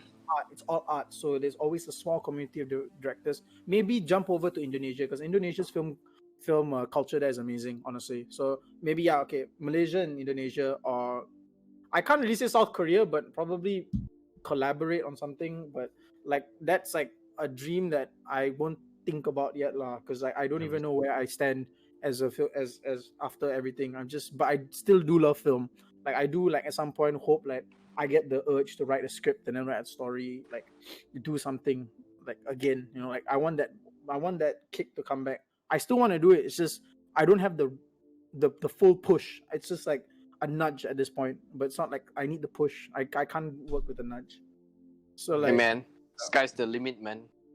Mm-hmm. see first lah, I gotta build my own reputation first, like with just what I do in this small time right now.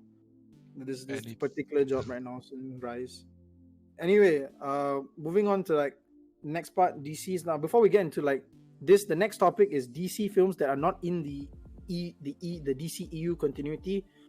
In what we mean is what Zack Snyder started off with. But I'm gonna finish something that I realized I never really finished up, and that was how you make basically a god character a human, and that is the way Zack Snyder approached Man of Steel, the Man of Steel himself. So he never even gave him the name Superman. Only Lois mentioned the name Superman once, so it was given by the people. He didn't give it to himself or anything, and even the way it was done, it was beautiful. Like they just assumed an S is an S, and then he explained what the S means. It's hope and all that. It was beautiful. It was so well done, right? So but how do they do it? It's not like the traditional way of like how they establish him. He comes to Earth. This one, no. It starts off from the opening sequence. Did you guys realize how beautiful Kal-El's birth was in Man of Steel? Yeah, the I don't cinematography remember. was.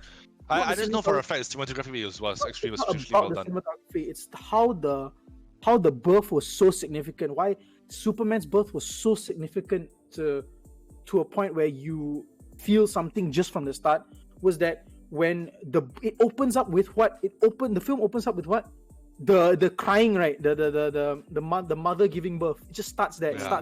It starts there, and then like when the baby comes out, and like he was so proud of it. The first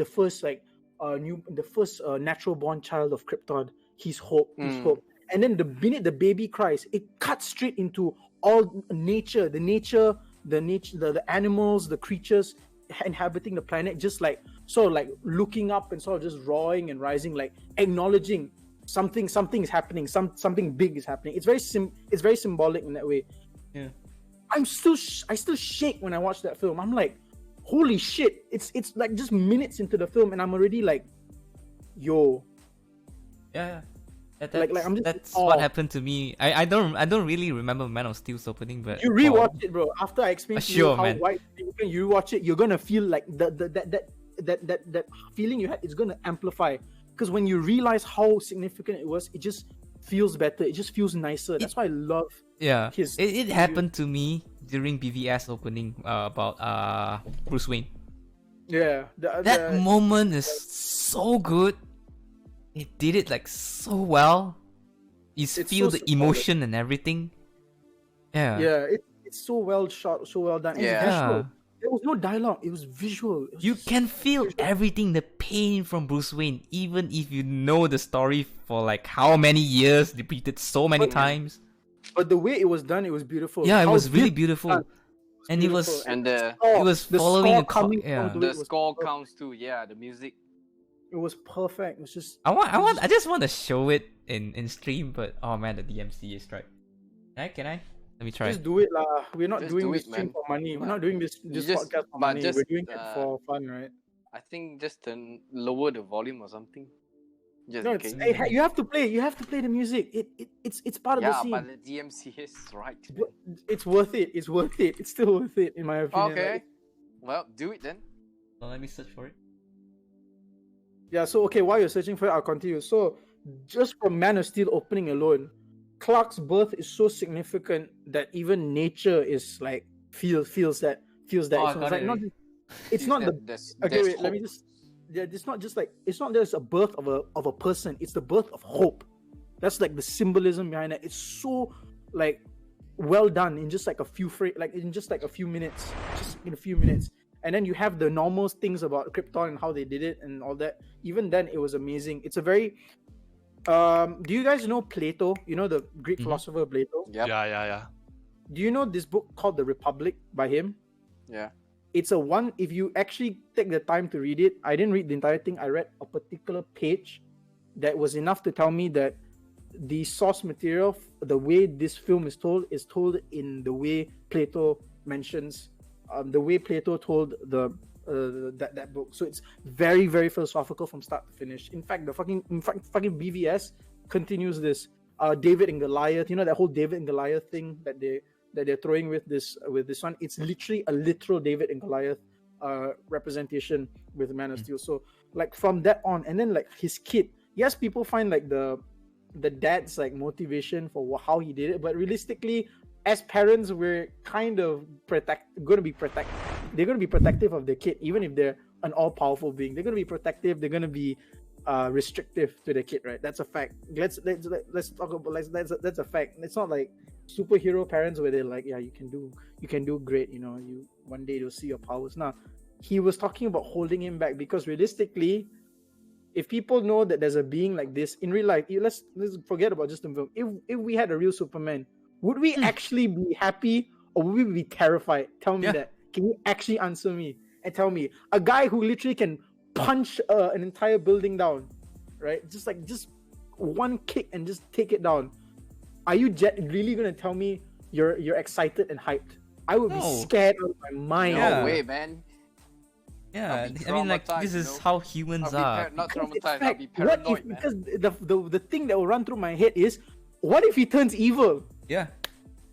Yeah, exactly. What happens to us then? So that's, you see, Zack Snyder grounded it in reality. Yes, it's a fictional character, but it's grounded to our reality, not the reality of that universe, but our reality. Because our reality right now is very, let's be honest, it's shit. People are shit nowadays. You know, they're just right now. It's shit right now. It's hard to tell who are your true friends. Like back then, when friends really went out of their way to help you, it meant they're true friends. But now people actually still do that to get something out of you. They would go to the ends of earth, but only to like get something out of you. Like the range of how much you would do to just like be able to control a human being. People are just getting more and more like adventurous in what they would do. Oh, I'll go to the ends of earth for you, but you owe me your life. That's this world. That's his world. That's a fact. And let's be honest, BVS did that. If you watch BVS sort of just establishes something similar to that. If you rewatch it, you'll see what I mean. Like, so like Zack Snyder, he gave, and then that sequence where Clark's first discovering his powers, you know, remember that scene? Yep. And he's like scared and stuff like that. And so like people, I remember getting this comment like, why what's this? This scene is so stupid. The mom coming in telling him to make the world smaller. Like, even my most critical like film lecturer, right, talked about this scene the way like I'm about to talk about it. Like me and him talked about it because like him and I had the same thing, and I remember just like asking him what he felt was beautiful, and he told me it's the fact that the mom's doing her job as a mom. Like she knows everything about this kid. He knows that she's an alien. He knows that somehow one day something, but she's still like trying to really help this kid like come to terms with reality. So his mind is all like convoluted and like all over the place, and she tells her to make the world smaller. Make the world smaller in the sense that don't think about the universe. Think about just yourself, your world, just your world. Think about yourself. Like that's what she was trying to do. Like that scene was so beautiful. Also, like every scene where it has like this character moments, it's just it dare I say it brings a tear. It brings a tear to my eyes. Like I get a bit emotional watching these scenes, you know, and it's throughout the film, even up to the end. Like Superman knows that Zod is the last of his kind. Yeah. But there's that risk of these innocent human beings being killed also. That, and we're talking about the neck snap, the controversial neck snap. Yes, some people say it's unnecessary, but is it though? If he didn't like how okay, I hear a lot of people like saying, oh, it could have been done a different way, but I've never actually like seen someone explain how it could be done a different way. They just say it can be done a different way.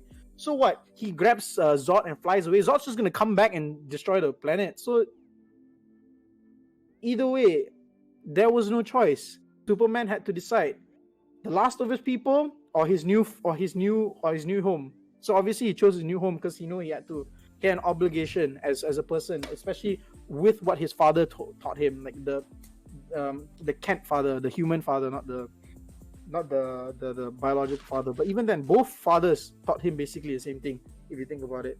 So up to the end, we got this beautiful character development. He's still learning to accept who he is. You know, it doesn't end anywhere. It just starts. And the perfect thing is how it ends. We finally see the Clark Kent that we know at the end of the film. So we know that he's starting to accept who he is. Like he's this Man of Steel. We're still gonna call him the Man of Steel because he still hasn't felt like he deserves that title, I guess. So like it's done so well. And then Batman vs Superman, let me just say it's a Batman film. It's not a Superman film. It's not a crossover. It's not technically a crossover film. It just has crossover characters, but it is a Batman film. Why? Because Batman's the only character that changes from start to end. I want to go deeper into it, but honestly, but we talked about it last episode. But Quack, you already know why I spoke about it, right? Do you remember or not, like why I spoke, like how Batman basically was evil and stuff? So Superman being the character, the antagonist. Superman was basically the antagonist in this film. The so-called, what people would say, antagonist is bad guy, but antagonist is someone that challenges. Antagonist is someone that challenges the protagonist. The protagonist is a character that always will change throughout the duration of the story, while the antagonist never changes. He just never changes his view, never changes his. And that's why villains always stay hateful towards the end. They don't ever change and turn good because it would just ruin their character. And it's kind of weird, actually. It actually come off as Last of Us. yeah, well, Yeah, We never, do not ever spoke of Last of Us ever again. Abby. Whoa, Draw is a smoker these days, bro. So yeah, like conclusion, like, and here's one more thing. When and the worst thing is when Justice League came out, I was robbed of Zack Snyder's vision. But thankfully, this year we got the news that Zack Snyder's version of the film will be released on HBO Max. It will be released next year, but I'm excited to see that full circle because that was supposed to complete Superman's story arc. So Superman will finally accept he is Superman in that film. I'm waiting for that, and it's gonna be beautiful. It's gonna be awesome. And are you guys excited though? Like I am. You excited? Like I can't wait. It's something that we fought for, bro. Like Yeah. the hashtag. I hashtagged it once. I hashtagged it twice on Facebook, once on Instagram. I never touched it on Twitter because I don't like Twitter. Twitter's toxic. Don't at me. But like the fact that we finally got it, I'm so happy. And yeah, I'm just gonna end it there and jump into the next part, which is DC films. Wait, before go through that, let's watch this first. Oh yeah, I forgot. Okay, this is the scene that Drawer was talking about, by the way. The Wayne murder. Now we've seen this scene done like 100 times, like in literally like 100 times in every medium. But what makes this particular version like impactful is the way it's done. It's the way it's shot, the score to it, the visuals, how it's done, and don't forget the voiceover. Wait, is there subtitles? Things fall. There's no subtitles. And what falls There's no audio, bro. is fallen. What falls? There's actually a really beautiful score behind it, but just just do like a while you're able to read the voiceover and watch the visuals, if you're able to do that, just see how it's significant, like this whole scene.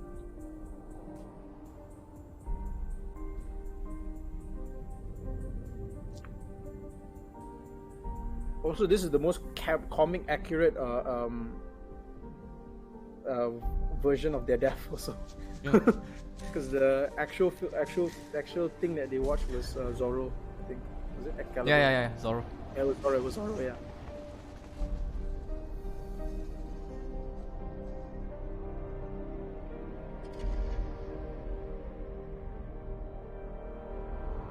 Some people will say slow motion is overdone, but slow motion is meant to do what is done, and that's just to I'm Throw having out. goosebumps. yeah, because we see a death and a birth at the same time. Just bear that in mind. This is very significant. It's because it's being cut. It's being cut a very interesting way. Oh, We're seeing both death and a birth and birth at the same time. And I want Quack to tell me what it is later on after this. Quiz time. No, I hate quizzes. No, it's really simple. Like you probably get it. It's not that hard. It's quite there. It's just that oh, the necklace. Ah, necklace. Oh, this is so common. This is like page to comic, screen, bro. yeah. This is so page to screen. I love this. And the bullet shots. Damn. You see, he's falling, right? He's falling. Like it's like it's going one way on both sides. Both are showing a fall of something, right? But one has a different way of how it ends.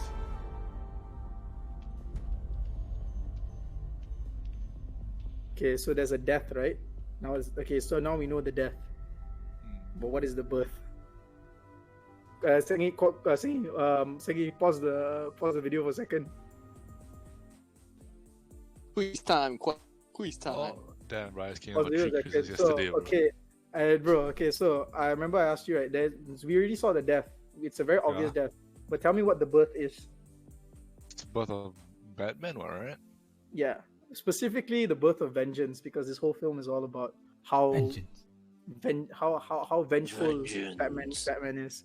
And so this is the birth. This is a death and a birth scene. And it's the way it's cut is why it sets this apart from all the other origins like sort of stories of Batman, because this is cut perfectly to show where the death and the birth of Batman. So it both equal to the same thing. Batman was born out of it, but one shows death, the other one shows birth, and it's done, and the way it's cut makes it so, what's the word? I can't even use the word beautiful. It's so significant. There, watch. So last shot we saw is the parents dying. So what happens now? So what happens to Bruce Wayne? And this particular shot is beautiful because the score that plays behind here is amazing. You remember right, Segi? Yeah. I feel bad that we can't play the score, but No, I am playing good. it. Like, I can't hear it. I really can't hear it. You muted the Let screen, me just right? let me just voice over the score. Tung, tung, Okay. tung. I muted, yeah, I forgot. Okay, I'll keep quiet.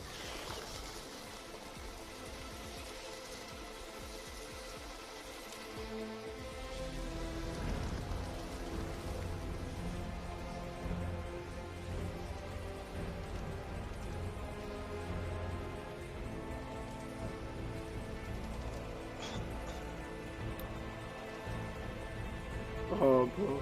Goosebumps. Saying Yeah. goosebumps. Yeah.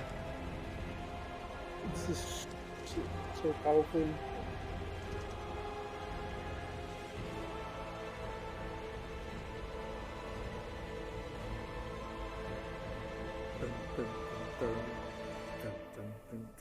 That's Batman's theme right there. It took me The to the light. song of vengeance. A beautiful Yeah. lie.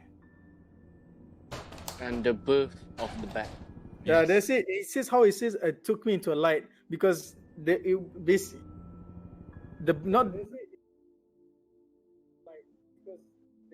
it's like how to put this he shows how he was born, and now we are seeing how he has sort of died, or at least like lost his way into the light. Yes, he was vengeful, but what kept him in the light is that he had his morals and stuff.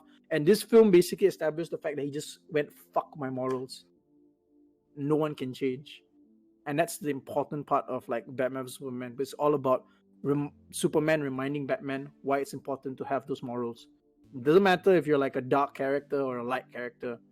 having your morals sets you apart from your enemies. That's why Zack Snyder should have never been kicked out of the DCU. Mic drop. Damn. All right, so can we move to the next one, Asagi? Yeah. Let's go. All right, so next one is DC films that are not in the DCEU continuity, i.e., Joker and the Batman. Yes, the Batman movie is not in the continuity. Because Robert Pattinson's Batman is going to be a bit more detective-y. So we talk about Batman first because it's really short. Since Joker will probably go hours because it's out, so we have more to talk about. So the new Batman. Have you seen anything about it, Quack? Is it the one with the Twilight actor in it? Yeah, Robert Pattinson. Honestly, actually, great choice. The dude's a good actor. The dude's a good actor. Forget Twilight. Twilight was just his only bad decisions. If you watch all his other films that he's made, right? He's so versatile. He's so good. He's so charismatic. So, and he has a Bruce Wayne sort of look. If you guys watch the Tenet trailer, doesn't him in that movie kind of give you Bruce Wayne vibes? It gives me Bruce Wayne vibes, you know. Yep. Yeah. So like, I haven't seen much to judge anything, to be honest. It's not out yet. It's coming out, but I like Robert Pattinson's casting on the account that he does have that debonair sort of playboy look to him, and then also like we know he can play sort of a gritty character because I've seen some of his films. He's played characters where he's like very dark and sort of gloomy. So like having that character there, it's like it's really cool. It's really, really cool for me lah. It's like see this version, and it's a younger Batman, by the way. It's a younger Batman. So this is Batman just as he's starting, I believe, just as he's starting out. So it's like following that year one sort of like storyline, but it's a completely original retelling. So this Batman is sort of still young. He's not seasoned yet. He hasn't had a nicer Batmobile, and it's gonna focus on his detective work. So he's gonna be like, you know, like murking around, spying on people. That's the sort of that's what this Batman movie is gonna be like. So you're definitely gonna see some of the action and stuff, but it's gonna focus on, you know, the greatest detective part of Batman. You know, he's known as the greatest detective. Yeah. So that's the part that they're gonna thread on. So this is a new way to see Batman, his detective skills and all that. So it's really, really cool what they're doing. And the director is the director for all the Planet of the Apes films, the new ones that came out. So just you know what to expect. You know, he's gonna have an interesting take to it. So I'm excited. Okay, and the other one is Joker. Now, Joker had a lot of problems with critics, half of the critics at least, and being a film person myself, I understood why, because this is the one film that lacks plot. It doesn't have a plot. It actually doesn't have a plot. And it's a rinse and repeat. Yeah, it's sort of like taxi. What's it called? The taxi driver. Sorry. Taxi. Taxi. People compare it to Taxi Driver. And it's not really wrong. It has Taxi Driver vibes, and also kind of fun fact, the producer for this film is Martin Scorsese's producer. So that's why you had that. That's why there's that vibe. That's why you got that vibe. It's because ironically there's a Scorsese connection to this. So, but that's not really the main like issue. Like a film having like similar storylines to another different. There's no plot. That's why I say there's no plot, bro. That's the problem. There's no plot. It has a similar theme. Like it's very Taxi Driver-esque, but there's no plot because the character doesn't really have a means to his end. You know, it just sort of is a character study. You're just following a mad person going full on mad. a mad person, a person who is essentially very, very troubled, very, very, very, very easily breakable. Like he can go like past that and like fall into a void. You know that whole saying. It's the quote from Killing Joke. All it takes is one bad day. Right, that's Joker's quote himself. Yeah. So like, what makes this like film like stand out to me is yes, it's not a plot-driven film. Some critics are gonna have a problem with that because it's their job. They have to make sure that the film has, the right check the right boxes. So you can't blame them. They're just doing their jobs. But like, I love this film because of the way it was acted out by Joaquin Phoenix, the way it's directed, the way how everything flows in general, like the build up to Joker. Like we get him at the end only, but when we do, honestly, it's amazing. You gotta admit that. Yeah. Like it's amazing. Like we finally like see Arthur is finally broken. He's just at the edge. But I wouldn't say Joker was born immediately there and there when he put on the face mask. I would say Joker was born right at the ending. The end, yeah, where he makes a smile out of his blood. Yeah, but that's like literal, and like again, I'm gonna have to throw a little bit of like philosophy and shit in there. So like, we see him stab the guy. That's just basically him breaking. That's him breaking. Yeah. But the Joker is not born. That's Arthur Fleck's beginning to die. He's beginning to just die. That character is beginning, and we are literally, his death is so painful and slow. I'm treading into like sort of symbolism here lah. So it's like Arthur Fleck's death. His death is so slow and painful. He's literally still getting battered all the way. Even in Murray's interview, right? He's literally getting battered. But you know that Arthur is already dying. He's dying. It's a painful death. It's a really, really painful death. And then when he shoots him, it's like, bah, it's dead. And now it's just the aftermath. So the aftermath is all the chaos happening. Arthur is dead, but the Joker is still not born yet. That's the thing. The Joker is sort of still in that that 9 months. The baby is still the embryo is still an infant. Yeah, it's still the embryo is still like forming. It's still an embryo, so it's forming right to the end. And the most like amazing part is how they cut Bruce Wayne's parents dying to the final shot of the film. Yeah, I was really surprised when he was crashed. I mean, like the police car crashed, right? Someone ran into he was outside the theater.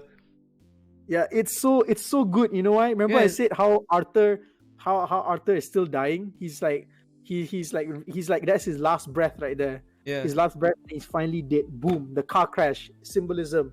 Arthur's gone. There's nothing left. But something else is happening. And literally he gets pulled out of the car the way a baby will be pulled out of a baby's womb, if you notice. Yeah. A baby's womb. Lol. The mother's womb. Sorry, the mother's womb. So that is... Yeah. I know it's not like what the director intended, but it's just my interpretation, how I see it. Like it literally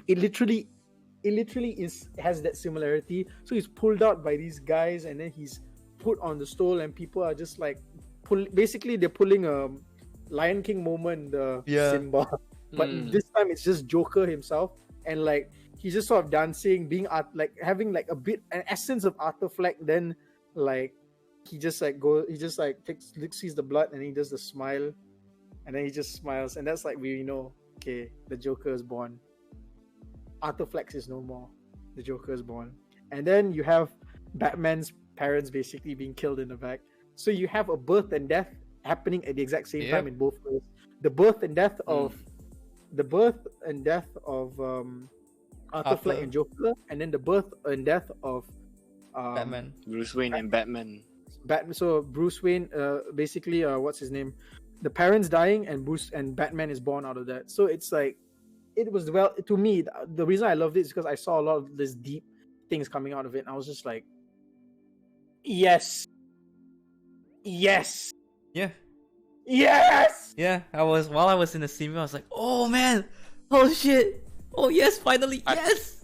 I think I was the only one in the cinema who was like, oh my god, it's happening. He was like, I wasn't expecting. I can hear a lady at the back telling me, kenapa kita tengok orang gila ni macam ni? Oh man. Oh man. Oh my god. What I heard in the cinema behind me was like, this movie is boring. I was like, ayo. What I if, heard if was I was like- there, what I heard was if I like- was there, right? What I I would, no, no, I would what, pull what a I heard joke. was like I would have like fantasized pulling a Joker. It's like, yeah, no, you're gone. no, I remember what I heard. The last part was like, died again. Yo, how many times they want to show this? I'm like, bruh. Shut the fuck up, Yeah, I'm like, shut the fuck up, you commoners. commoners. Your Normies. bandwagon. Fuck. Macam lah, cibai, papuki. Sorry, I swear. I apologize to people who think we're crude. We're crude. If you don't like it, then well, Crude oil? we're sorry. We're not gonna Crude shit on oil. you. Don't worry, we're not gonna shit on you. You're just shitting on facts. You are watching a Joker movie. You are watching Joker that is part of Batman universe. What are you expecting, bruh? And you know Yeah. the best. You know what's the best part about Joker? We don't know if any of it actually happened the way. Yeah. You know parts of it happened. That's But the the that's way- the way it ended is scene like there where Arthur just laughs. It's like he's reminiscing. You know, Yeah, he's just going it's- through a scenario. in his the head. doctor was like, It's "What are you laughing at?" He was like, "I just Really thought of a joke." It was like, "What?" And So then they did played it happen? Frank Sinatra, and then they played Frank Sinatra's "That's Life" in the most Mm. ironic way, because "That's Life" is literally there's a line where it says where people just shit on you, like Yeah. like the film, the whole song is about how you just gotta accept it. Life is life. It's shit, so just grow with it. Mm. And then he's just rolling with the fact that he's just an evil psychopath at this point. And then the way he walks with blood, like blood. We know that he stepped on that nurse's head, like probably Yeah. stepped and killed her, and then he's just walking, and then he gets chased, and the way Yeah. he's chased, like a Scooby Doo Yeah, sort yeah, of yeah. style. It's very Joker, you know. It's very, very like yeah. Joker. It's like It's a joke. The jokery way. yeah, critics hated it. I understand why, but it's a good film. It's still a good film because of how this character is represented. It's a new Joker. We're not, and I'm not gonna like say, oh, he's better than Heath Ledger. Heath Ledger was his own Joker. Yeah, Joaquin Phoenix is his own Joker. There is no. you can't compare both of them. You can't compare both Everyone of them. is unique. Everyone They're is unique okay? and they're amazing. Both of them are amazing. Both of them deserve the Oscar. That's a fact. So it was like, it was just a beautiful like film. Finally, some superhero like comic book film that was not an action film. I was actually quite Yeah, relieved. I was actually quite relieved. Like I was like, oh, finally something that I would like. I love this. yeah, Watched yeah. it, loved it. I want more. I really want It more. was like a new how do you call it? A new breath of air, right? yeah. A fresh take. A fresh a take. new a very fresh take on like the character. Yeah, it was like I Something still new. remember how It's satisfied. still a I piece still remember how of. It's satisfied. I still a was piece of after- art. Yeah, I still a remember piece how of art. satisfied. Yeah, it is. It is. But you know what's his name? Even Martin Scorsese can't answer that. He was asked that question. Do you consider Joker art? He knows it's a comic book film, but I remember he just still couldn't answer it. He was just sort of like. So you know, even him, he's just sort of like he can accept that part of it is cinema. Like he just like, but it's very hard for him to come to terms because they decided to make this film instead of his film. You know, the man's sad. Give him a break. You know, he didn't even get an Oscar because the film was on Netflix. Sad. Because it's on Netflix. Netflix Netflix is film. not considered legitimate cinema. But here's the thing: Yeah. if studios keep doing this, Netflix will take over. So studios Eventually. have to fucking rethink. And Zack Snyder getting complete control over his film is the next step. He's way over everyone, you know. He's like the first person to do something that is He's- different.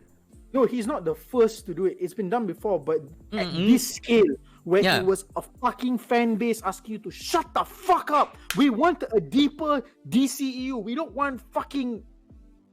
Fucking Marvel like Suicide ish, Squad. Marvel-ish, yeah. We don't And want good Snyder stuff. did We want- deliver it though. And then like he did deliver it, so now he's going to deliver it. And whether it sucks or not, honestly, I'm just gonna be happy watching it Yeah, same. Yeah, yeah. because at least it's what I wanted, what I was waiting for back in Mm. like 2017, 2018, 2019. I can't remember when the movie came out. Yeah.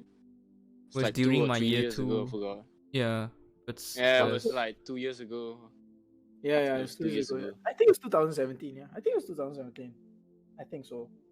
Whatever. But Probably. you get my point. But you get my point, lah. You get my Yeah. point. So it's like, yeah. Yep. Okay, now we're going into the next film topic, but it's not going to be in this DC Star Wars sort of like area. It's going to be about films that are cinema. Yeah.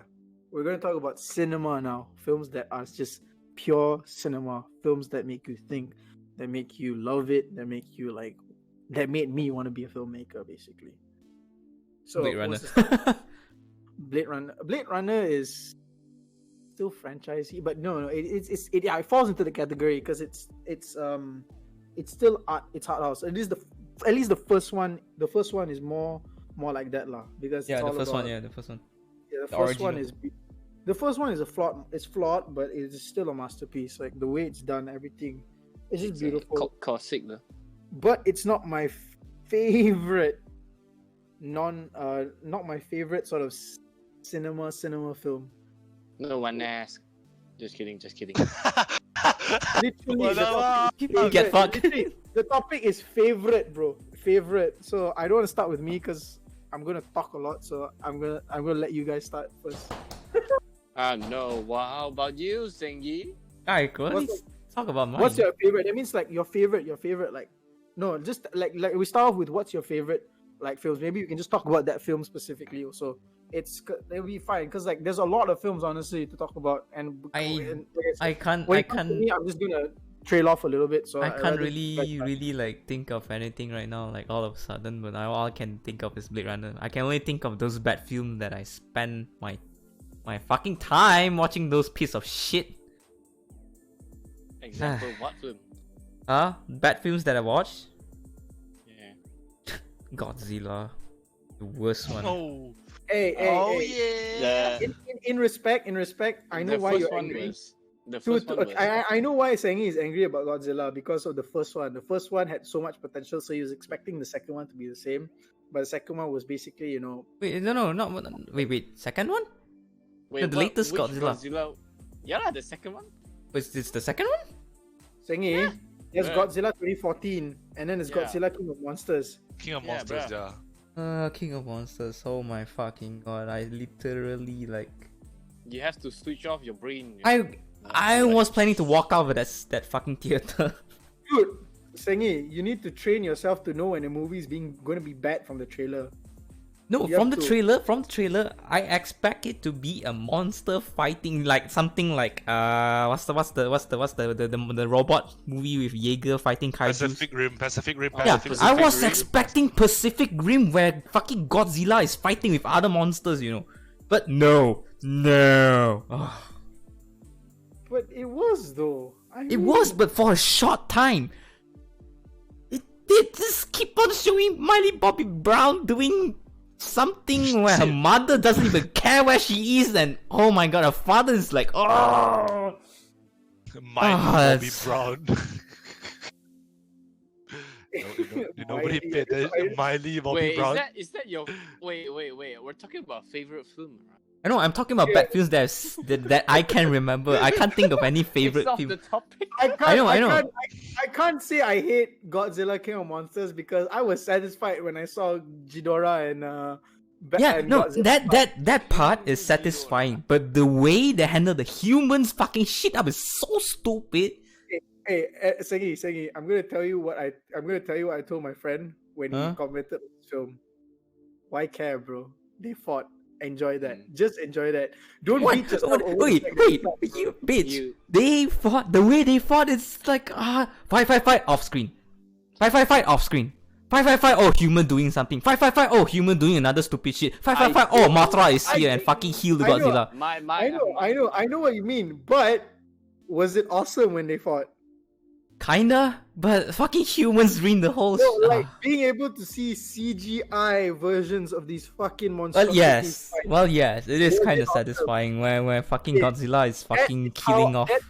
That is how I approached this film. I didn't care if it was gonna be bad or gonna be shit for like 90% of the film. I was waiting for that 10% because that 10% was what I wanted to see. Fucking, Yes, I picked money, fucking old school but Japanese Godzilla movie made me cry. Come on. because old school because Come Godzilla on! in Japan, Godzilla in Japan, Okay, calm down, okay? no, because Godzilla in Japan thrived off the fear of nuclear energy. That's why. Yeah. Yes. That's why. So it's different. It's different. The Americans version, the first one also did a bit of that. That's why I like Gareth Edwards. Same director for first Godzilla, directed another monster film, and then he directed he directed Rogue One. Monsters, right? Monsters. Beautiful. Monster not even shown. Yes, Like a it was majority beautiful. of the film. Bro. It was beautiful. It was beautiful. It was a very low. It was very not low, don't say low budget, but it was kind of like not up the radar. Like they didn't market it, but I found it by accident, and I was like, "Holy fuck!" Yeah, same though. Same though. Holy fuck! This is amazing. Like it's not. It's yes. It's still. It technically is sci-fi, but it's more. It's not superhero like the things that we are. It's not. like, It's not about monsters, you know. It's about. It's about humans. yeah. It's about humans and also like like how like this. There's this whole like play of morality with that film. You have to watch it to really understand it. There's a lot to digest. So like when I found out he was gonna direct Godzilla, the first one, I was like, Dad, we have to watch this. I watched with my dad. I watched with Imran, right? Imran, we watched it together, right? Yeah. Yeah, we watched yeah, it watch together. Godzilla together. Remember how pleasing it was that we didn't see Godzilla throughout the entire film, and then when we did, it was like Awesome. Oh way yeah. The was reveal awesome. was the so. way it was fucking shot, brilliant. bro. The way it was shot, camera so low on the angle so low, pointed up. Like even though it's a CGI, but the fact that the detail was there to create depth of like how big the scale of this fucking monster is. Like when we saw it in that version, it was in that perspective, I was like shaking. We watched it. I think I watched it twice. Yeah, I watched it twice. It makes you how scary Godzilla is. Yeah. And he did. And remember, he did that even with Rogue One. The scale of the AT-ATs. Ah, yeah. When I remember. No, Rogue One. When they were fighting on the planet, when the AT-ATs, the AT-ATs, sorry, they're not called AT-ATs, they're called AT-ATs. AT-ATs. AT-ATs, they're actually called AT-ATs. I say Yeah, I don't AT-ATs remember. because Oh they're yeah, called- okay, now I remember. The beach planet, you know. The Yeah. beach sandy Now planet. I remember. Yeah. Yeah, so like when they appeared, right, it was like a monster movie moment right there. It was like when they turned around and then you saw from like a low angle from the human small eye perspective that fucking shit's coming towards me. What the fuck? I was like, Gareth Edwards, yes, you did it. I love Rogue One, bro. It's my favorite. It's my favorite new Star Wars film. It's my favorite new Star Wars film, but in the Star Wars saga, it's sadly Episode 8. But the whole thing, Rogue One, is the best. Anyway, like bro, going off. Okay, favorite non-superhero theme park popcorn films that make you think. Quack, what's yours? Non-superhero theme park popcorn films that make you think or not think. Make you think. Cinema, basically. We're talking about cinema. Okay. All of a sudden, I have this movie in my mind. Wait, Remember Life? The sci-fi show? Yeah. Sci-fi movie? Like the Venom's Jake Gyllenhaal. thing? Jake Literally a Gyllenhaal. Venom prequel. Yeah. That was actually good. Yeah, it was, but a little bit lacking though. But it was decent. Like I enjoyed it. The It was- ending. it was- I like the ending. Yeah, the ending was the cake. The ending was Yeah. saved the film. The ending saved the film for me. I It's had a problem- bad ending, but handled so well. It wasn't a bad. I mean, It was. When you say bad, meaning like it ends badly, right? Not like Yeah. shit. Oh yeah. The ending saved the film for me because like watching Ryan Reynolds in a serious film kind of is weird. Yeah, be his honest. face is kind of like weird. But It's hard. To, It like, doesn't suit. It doesn't suit him. though. But he played his character well. Let's Yeah. admit, he played his character well. Yeah. But I had exactly. a lot. But that was not the power of the film. The film's like pacing and the film's pacing generally was a turn off for me. And then the way certain like story decisions were made, I was like weird. But the ending saved it for me. Like I would give that film like a 6.5 out of 10. But it was good. It was still good enough that it has rewatch value. Watching it again, Yeah. it's still enjoyable. It's not amazing, but Yeah, it's it still is good. enjoyable. Okay, moving on. Next person. What's your favorite? Who else Eric, gonna answer? Eric. Me, Yeah. I have lots of favorites. No, I'm the just favorite gonna... meaning like it's the one Number film one. that The number one. like when you think about it, right? You still think about it, and just like holy shit, I love this film. Like nothing can top this. Ironically, for me, that's not Star Wars. Nope. For me, it would be like Godzilla Resurgence, the 2016 Japanese one. Then That one is good. That one. That was good. That one is That good one is because of what happened in Fukushima. Yes. And the It's- governments are like struggling to like thinking of how to deal with it. Yeah, Like the real life incident. That was really Yeah, awesome. that was really good. That was really good. Like I mean, the CGI was a bit weird, but I liked it. I really I liked don't mind the Shin. CGI. You're talking about Shin. You were talking about Shin yeah, Godzilla, the right? Shin Godzilla. Yeah, Yeah. That was really good. it was I mean, awesome. from Japan, like I mean, we had 2 Godzilla movies in 1 year. Basically, I was Mm. happy. I was a very happy kid that year. Finally, a Godzilla film that's not about fighting. Yeah, it was about like the fear of nuclear disaster. You know? Yeah. Yes. So basically, like So Godzilla awesome. in that film was basically nuclear radiation. He was like The radiation leaks physical- from Fukushima. yeah. the physical embodiment of what radiation is. That's what he is, and he's Mm. true. He sucks up radiation. We know that already. So like the way they did it this one, like knowing how he's supposed to represent, but how he's even represented now after what happened to Fukushima was just like, whoa. It's like how the fuck is the government gonna deal with this radiation? Like that was very symbolic. That was very symbolic. Shin Godzilla was very symbolic. That's what I loved about it. I would give that like a 10 out of 10. I had no problems with that film. It was amazing. Ta-da! Grim approved.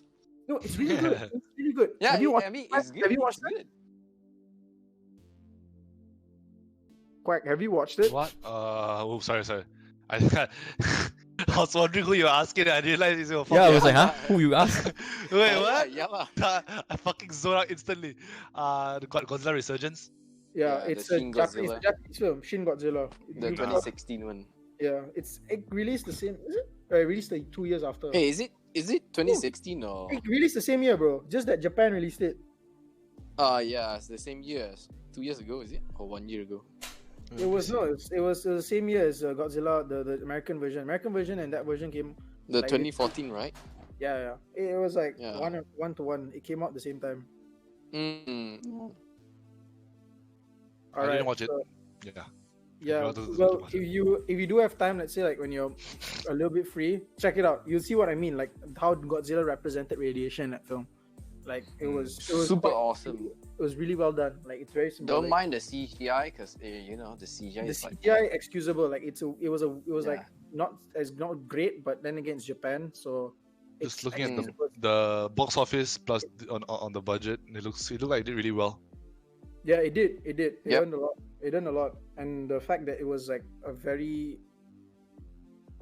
relatable film. Like again, remember Fukushima happened, right? So like, it was done the really well. 2011 earthquake. So yeah. Both Godzillas played on that the radiation fear thing. Remember? Like both Godzillas. The 2014 one opening this, but the Resurgence basically the whole film. So that was really cool. Anyway, Quack, your favorite? One that comes to mind will be Oblivion. Oblivion. Ah, Oblivion good. is underrated. Let me just say What that movie is Oblivion it? is underrated. Some It people, is underrated. people It is hated it. underrated. but I loved it. I like it, though. agree. I like It's it. Oh, underrated. this one. Yeah. Yeah. It's Tom underrated. Cruise. It's Tom so Cruise one. for once a Tom Cruise film where it was also a thinking film. It was a film that was like yeah. very like I sat down and I'm like thinking. I watched it with my dad, so I remembered it.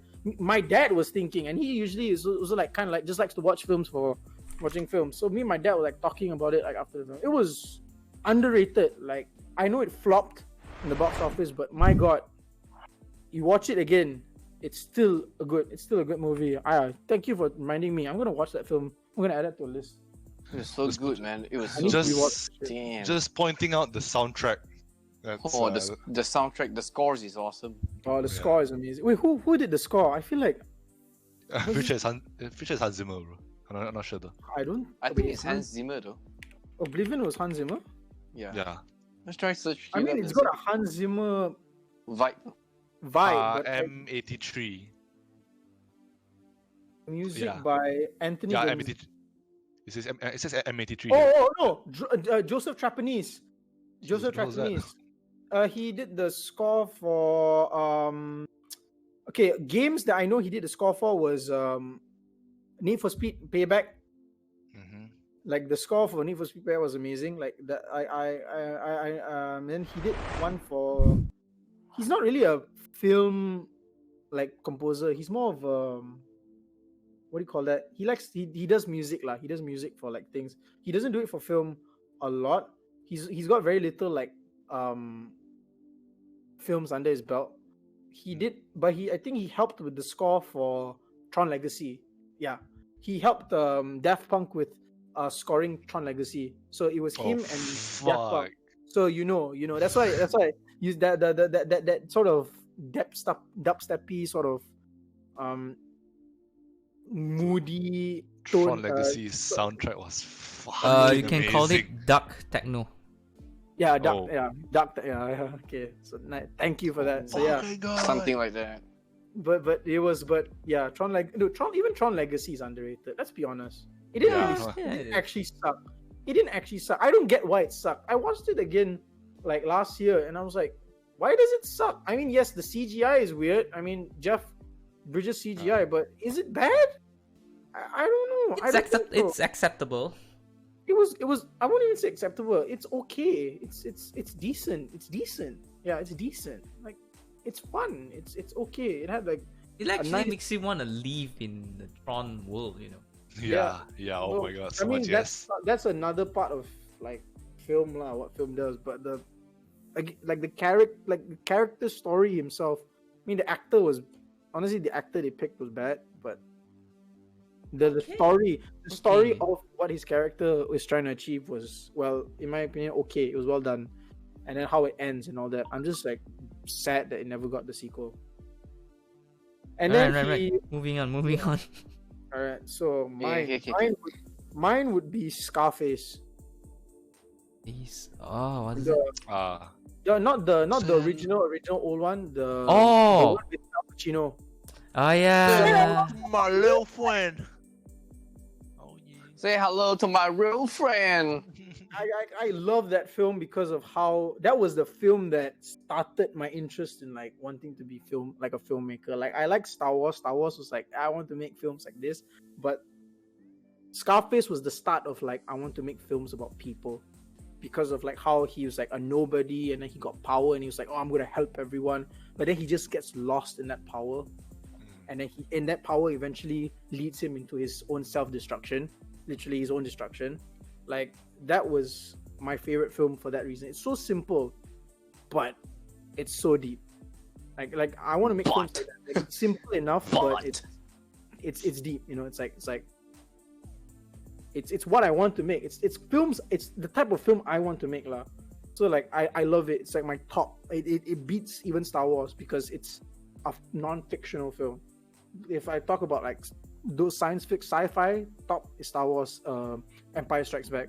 But films like cinema in general, Scarface all the way. It's literally my poster on my door. In case anyone's like, yeah, you remember, right? Quack, you come to my place, you've seen it. Yeah. So, yeah. So like a big ass fan of fucking Scarface. definitely like I love that film. I was sad because when I heard they wanted to remake it, so whatever lah. You know what? Remaking Yeah. an awesome film, a classic film, is a bad It's idea. a classic. as usual. This was a film that improved over the original. It's a remake. Then the Al Pacino one is also a remake, but it really improved over. its I mean, original. like it's remade from the 1930s, I think. Yeah, correct. The The one only where it's about- remake that I can accept is Cold Pursuit. What the hell's that? Hope It's by what's his name? The actor from Taken. Liam Qui-Gon Jinn. Liam Neeson. Liam Neeson. Yeah. It's a dark comedy. It's not action thriller. It's dark comedy. But somehow they brand it as action They thriller. brand it, they brand it as action trailer. That's the studio's fault. Like even it says here it's dark humor. The film is full of dark humor. You know, I'll watch it. When I watch You it, I mentioned actually chuckled a lot. It's like the irony. the remake of a Norwegian film with Stellan Skarsgård. It's the same director. Huh. Same director. Oh my god. He just remake the movie to make it more modernized. That's all. Okay, I want to check this out. I'm gonna add this to my Yeah, list. go. It's actually not bad. Cold Pursuit. Okay, I need to. I'm gonna start this because when I'm watching online, I'm just gonna watch this. Wait, could I just add one more? Can I just add one more thing before we jump to the next step? It's really fast.